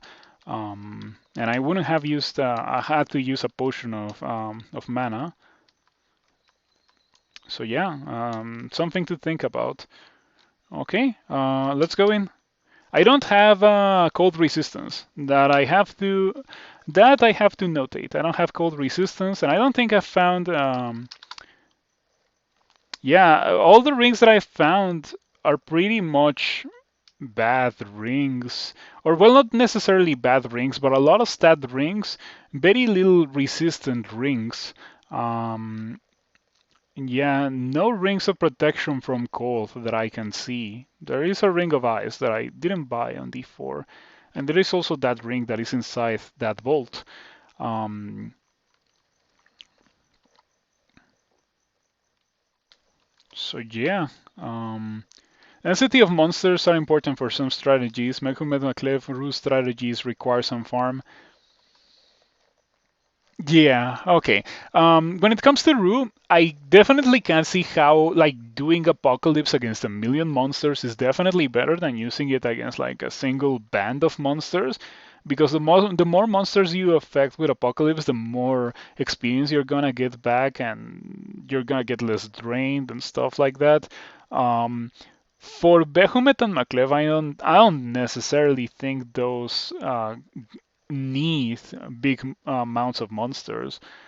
They can function against big amounts of monsters, and that's kind of like one of the upsides that they have. But it's not like they are like for example a Rue character with Apocalypse, where it's like, oh yes, we have 40 monsters on the screen at the same time. Let's do this. No, it's more like, oh, we have 40 monsters at the time on the screen. I might be able to kill most of them and retreat without immediately dying or like getting stuck in an unnecessarily extended fight that would kill me. That's kind of what the experience is for those, I think. So yeah, when it comes to cold resistance, I guess I have the spear. I'm very glad that I decided to step on that and identify it. Definitely gonna be very useful for here. And I am a Fire Elementalist, so hopefully we should be able to do this place without having too many issues. It seems like it's going to be um, one of those ice caves with a lot of monsters. Or not with a lot of monsters, but with a lot of animals. It looks like that. Maybe not. Fingers crossed for a lot of animals. Um,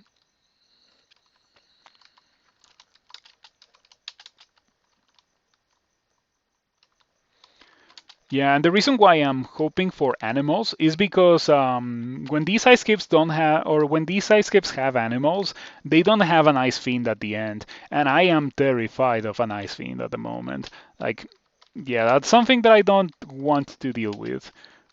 I don't think I have any like the thing is that in order to kill an ice fiend, you need to have burst because the ice fiend also has burst that it can use against you in the form of torment, and it's extremely damaging bolt of cold and melee. The melee of the ice fiend is burst. It's insane how highly damaging the melee of an ice fiend is. So yeah, you need to be able to kill it before it kills you because it's not a matter of whether or not it can kill you.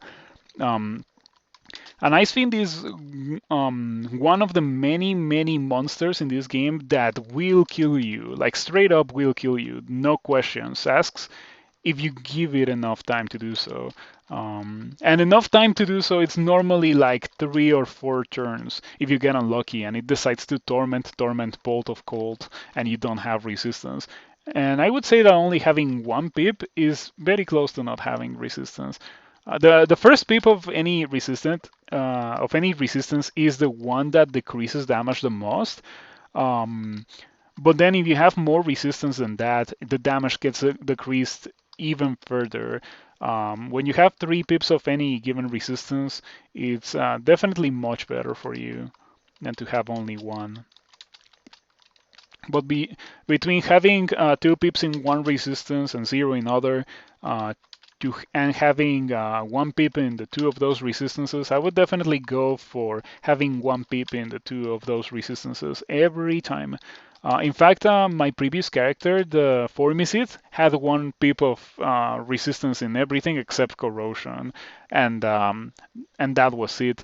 I think in the end game I did switch to having 2 pips of fire resistance, with the option of going all the way up to 3 with a potion of resistance. Um, so yeah, that was nice. It was a pretty fun character. There's so many ugly things in this ending. I am surprised. Several fireballs are enough for him. The thing is that we've already established that fireballs don't deal that much damage to monsters.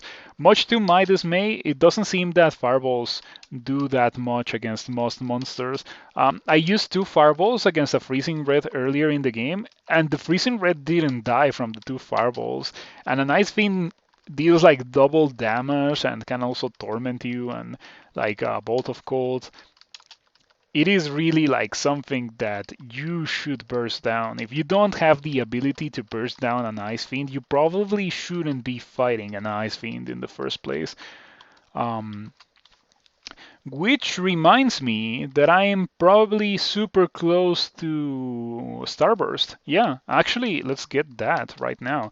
And take a look at the difference in damage between Starburst and Fireball. Starburst is 6 dice of 9, and Fireball is 3 dice of 13. So leaving aside the different areas of effect, Starburst just deals so much more damage than Fireball. It's almost double the damage. Um, However, we have to keep in mind that Fireball doesn't miss and Starburst can miss. So yeah, hopefully it doesn't miss a lot when I'm using it, but it's definitely a nice thing to have. I think I can turn this off and go back to conjurations. And I think I can stop training spellcasting at 12 for a while. Um, yeah, I really don't know what I want to do with this character for the rest of the game. Like, I have very powerful spells available to me, and I also have very powerful weapons, I guess. I have the Staff of Olgreef. I could theoretically train for that. People say that it's a pretty good weapon to just use for real. Um, oh, That's not the correct thing to be wielding. Wait, I have Starburst. I really need to be casting that. Um, there are Ice Dragons. Ice dragons are fine. Ice dragons don't terrify me in the way that ice fiends do, because ice dragons don't have torment, and ice dragons also won't explode you with their melee attack.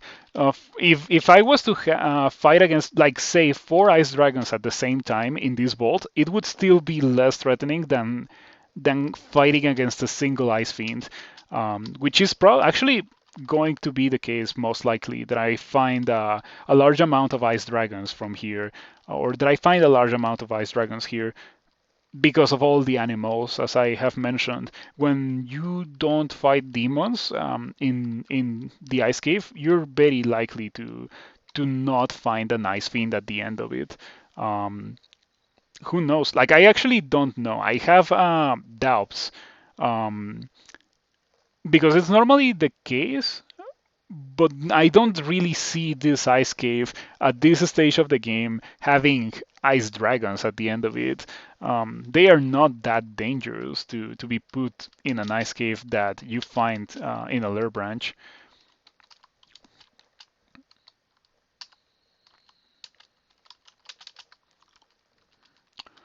Okay, so far so good. It's going quite well, let me tell you. Oh, another cloud generator. I guess I can just step on it. Oh, we found a lightning rod. That is nice. Oh, it seems that I could have just skipped all of that and just walked through the clouds. Okay, that's interesting. I see some gold here. Ooh, that seems like... No, never mind. I thought that it could be bugged level generation, but no, it's just like a weird cavern layout. Mm.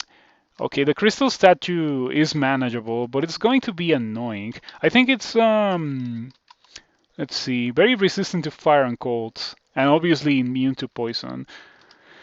I have LRD. I could theoretically learn and try to cast LRD. No, I can't. I have no way to get that castable at the moment, so I don't really know how I'm going to deal with the crystal statue. Can it see invisible?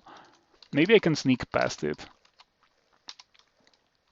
Ah, it can see invisible. Okay, never mind. I actually know what I'm gonna be doing against the ice stat or the crystal statue. And what I'm going to be doing is going to be nothing more and nothing less than casting, well, using a wand of acid actually. That is what I'm going to be using. Oh wow. Oh wait, why am I doing that when I can just do this? Hmm. Okay, are you resistant to electricity? Because I might use a lightning rod instead, if it's not resistant to electricity. Never mind, it is. So if I have charges of that, might as well use them here to deal with that ice dragon. Mm,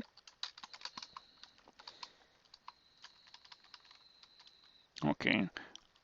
So yeah, that's the one thing that I didn't want it to do. Wow, it can summon frost hearts.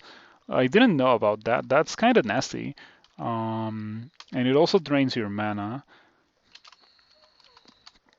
Okay, I can hit it. Perfect. So I'm just gonna sit here and use acid 3 or 4 times.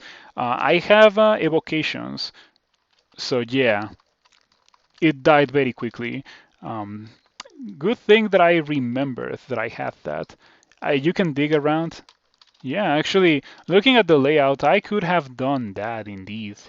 Um, but I didn't know about that. I also didn't have magic mapping to find out that I could dig around it. Um, but it is fine. It's okay that I didn't dig around it. But I would have dug around it for sure if I have known that I could. Because a couple of charges of digging are less valuable than a couple of charges of acid, in my opinion. Okay, it's looking good. Oh, you miscast the Starburst. Yeah, I need my conjurations to go all the way to 11 to have like a relatively consistently castable Starburst. Um,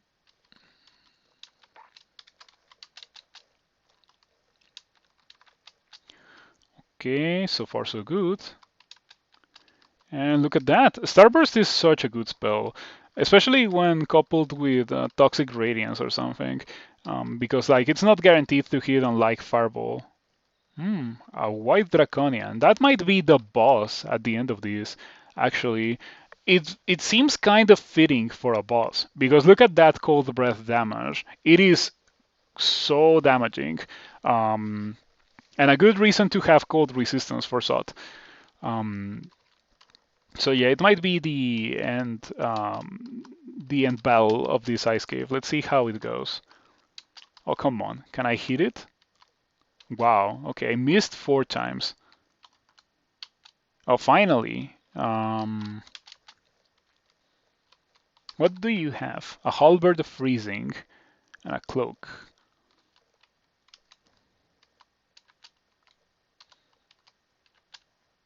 Hmm. All of that for the slow to last like 2 turns. Um, okay, it's almost, well, it's not almost dead, but it's heavily wounded and extremely poisoned. One more. Almost dead. Now it is almost dead and extremely poisoned. Let's just walk away from it. And a frost heart. Yeah, this is looking more like what I would expect from a late game ice cave, full of monsters that are like dangerous like this. Okay, fortunately I happen to have a mana regen, which certainly does help with the whole fighting two things that will probably cost you all of your mana in a row. Unfortunately, I don't have enough mana to deal with 3 of those things at the same time. So I'm just gonna kite around the Frost Giant until I get my mana back. I can fight it with like 150 HP. It seems that I am regening my HP super fast, but that is just because I have so much HP already that my natural HP regen is like, um, what is it, 2 HP every 5 turns or something? It's pretty good. Um, yeah, it's pretty good. It would be so much better if I had actual regen, but now I have enough mana to turn around and fight the Frost Giant. Um, if I had Curer, I would also try to use it against this Frost Giant. But yeah, Starburst did the job quite well. Another Frost Heart. Are you immune to... Oh, you're only resistant. Yeah, I thought that it could be immune because it was chilling on some clouds of cold. I wonder if monsters in these vaults kill themselves often with those cloud generators. Okay, have a big HP, big Ogre HP, so I don't particularly care about taking, what was it, around 40 damage? Yeah, yeah, around 40 damage, 33 or something, from the clouds. Of course, it is kind of an issue if on the other side of those clouds there is a Frost Giant. Yeah, these guys hurt. Oh wow, that's a bad blink.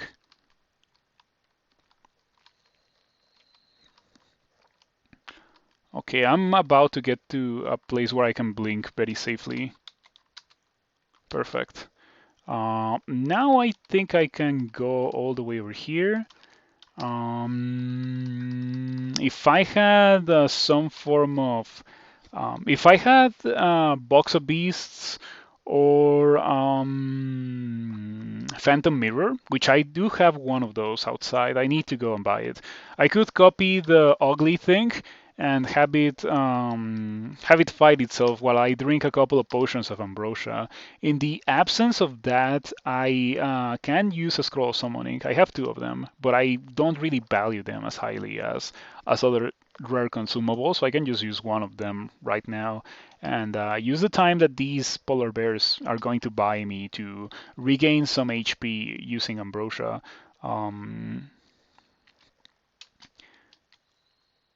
You cannot potion petition while confused. That is silly. I think it should let you do it.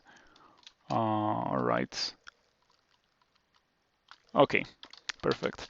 And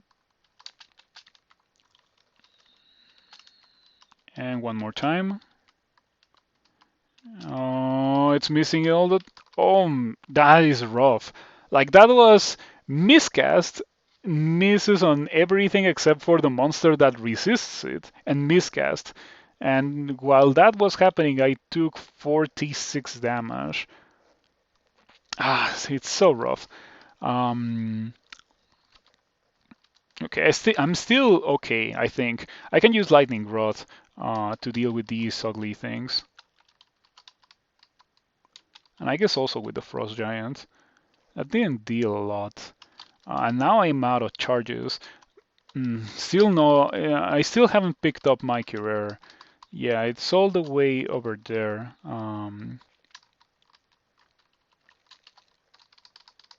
Okay, this is certainly getting, I wouldn't say significantly harder, but it is getting harder than how it started. And definitely on the level where I would approve of this bolt being a late game bolt. Well, not really late game, a mid game bolt, because these bolts do not generate in the late game. Late game is more like Whistlabs and the Desolation Assault and that kind of stuff. So yeah, finding a bunch of ugly things and a bunch of Frost Giants definitely qualifies um, for a hard version of an Ice Cave, but definitely not as threatening as a single Ice Fiend. And there is some Ice Caves that place 2 Ice Fiends, so that is insane to me. And yeah, let's see. I glossed over glossed over the one staff down there. I didn't pick it up, and I need to do so. Yeah, Staff of Cold is nice for switching. I don't think I have found any in this playthrough, so I might as well take it out of there in case I need to use it later on. I don't think I will have to, but it's nice to have the option, you know? Oh, nice magic mapping again. So yeah, back to our regular schedule of just poisoning all these spiders with toxic radiance. Olgreef must have been a pretty cool guy with all these spells to get rid of very annoying enemies. Okay, what we're gonna do here is like lure the demonic crawler over here and push it against the wall repeatedly with Mystic Blast, because that's my best non-elemental damage, unfortunately. Oh, I was using the Staff of Olgreef on the quiver. It happens every time I wield it. I wish it didn't do that. It is super annoying. I guess it might be on the same level as my normal Toxic Radiance. Um, oh, well, yeah, while I was talking about that, I had a bit of a realization. If it has the same power level or slightly better than my regular Toxic Radiance, why do I have it? Yeah, might as well just amnesia that, actually. Um, Yeah, sure. That leaves me some levels that I can use for some of these spells that I have gotten. I'm most likely going to be getting Ignition. I think that's just what I'm going to go for the rest of the game. Unless I get unless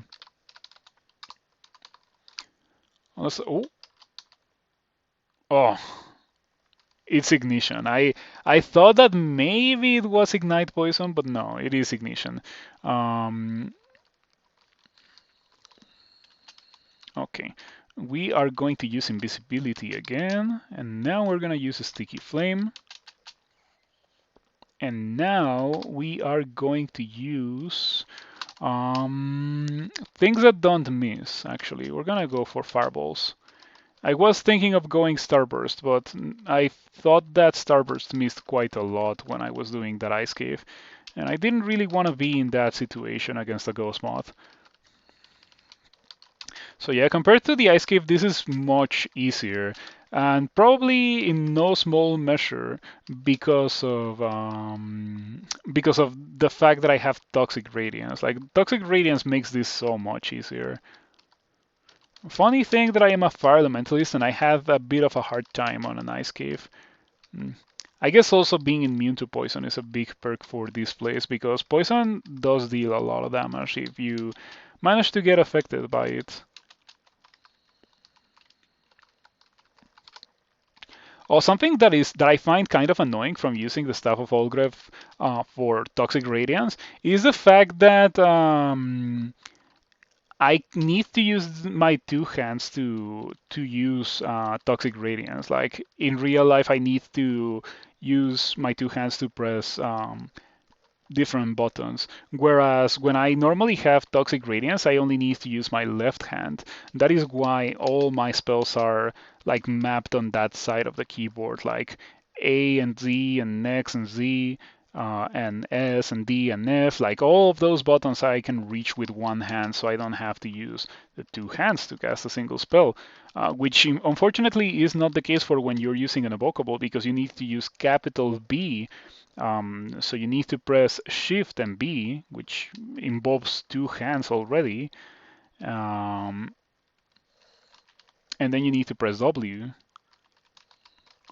Yeah, that is where the rune is, by the way. I need to exclude that to not go in accidentally. I need to, well, I like to personally clear as much of the level as I can before I do that because that is kind of nasty and it might go bad. And if it goes bad, I would like to be able to either try retreat as safely as possible or just teleport and land in a place where it's unlikely for me to have to fight more enemies on top of the ones that I'm running away from.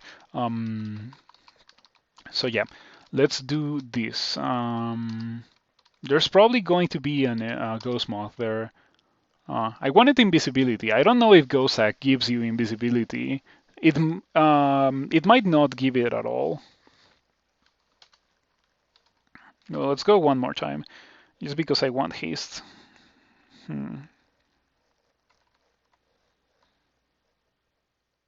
Okay, I'm gonna get brilliance, and it doesn't seem that we are gonna be getting invisibility or haste. Okay, Hornet, Emperor Scorpion, and 2 Spark Wasps. Let's read Immolation. Let's use this.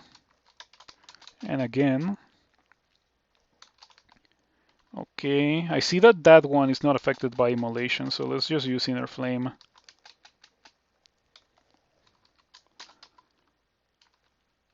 Okay, that is beautiful. I think we might be done. I think I might have gotten lucky with the monster generation. Or maybe it was just a straight up a bug, like an error, that hornets were placed here. It definitely doesn't seem like the place where you would normally expect to see hornets. Instead of that, you would expect to see spark wasps and random garbage like that. Why do you use the other hand normally? I mean in real life. I don't mean the shield. Or I don't mean like in game. I mean in real life it's like easier for me to hit capital Z and then like cast a spell, or just like regular Z and cast a spell, than to hit capital B and W. It's just like a matter of like actually hitting the keyboard. That's what I was referring to when I mentioned that.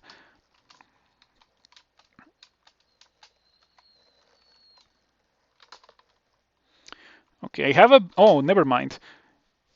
Yeah, I was a bit concerned by that ghost moth, but it seems that it already died from the acid that I shot at it.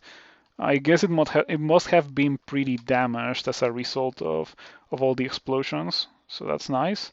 Um,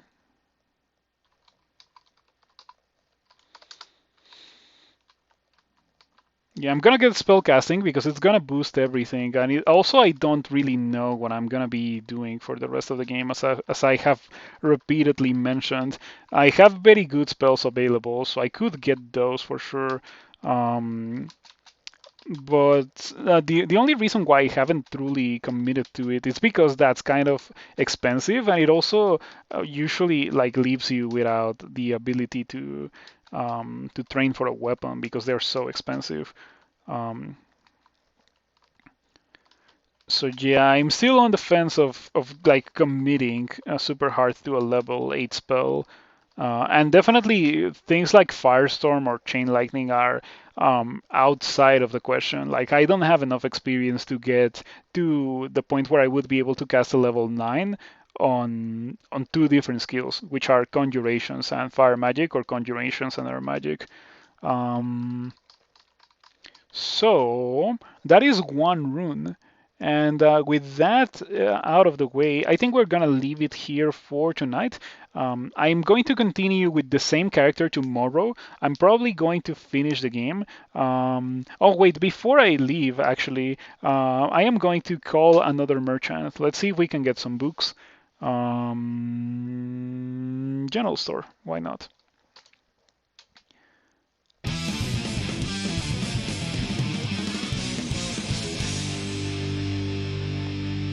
Ex Miasma, thank you for following. I hope you enjoy the content, which leads me to what I was going to say next.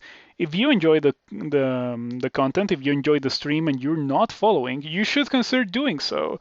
And if you're already following, you should consider subscribing. Obviously, you don't have to subscribe, but I would appreciate it if you do, and it would really help me.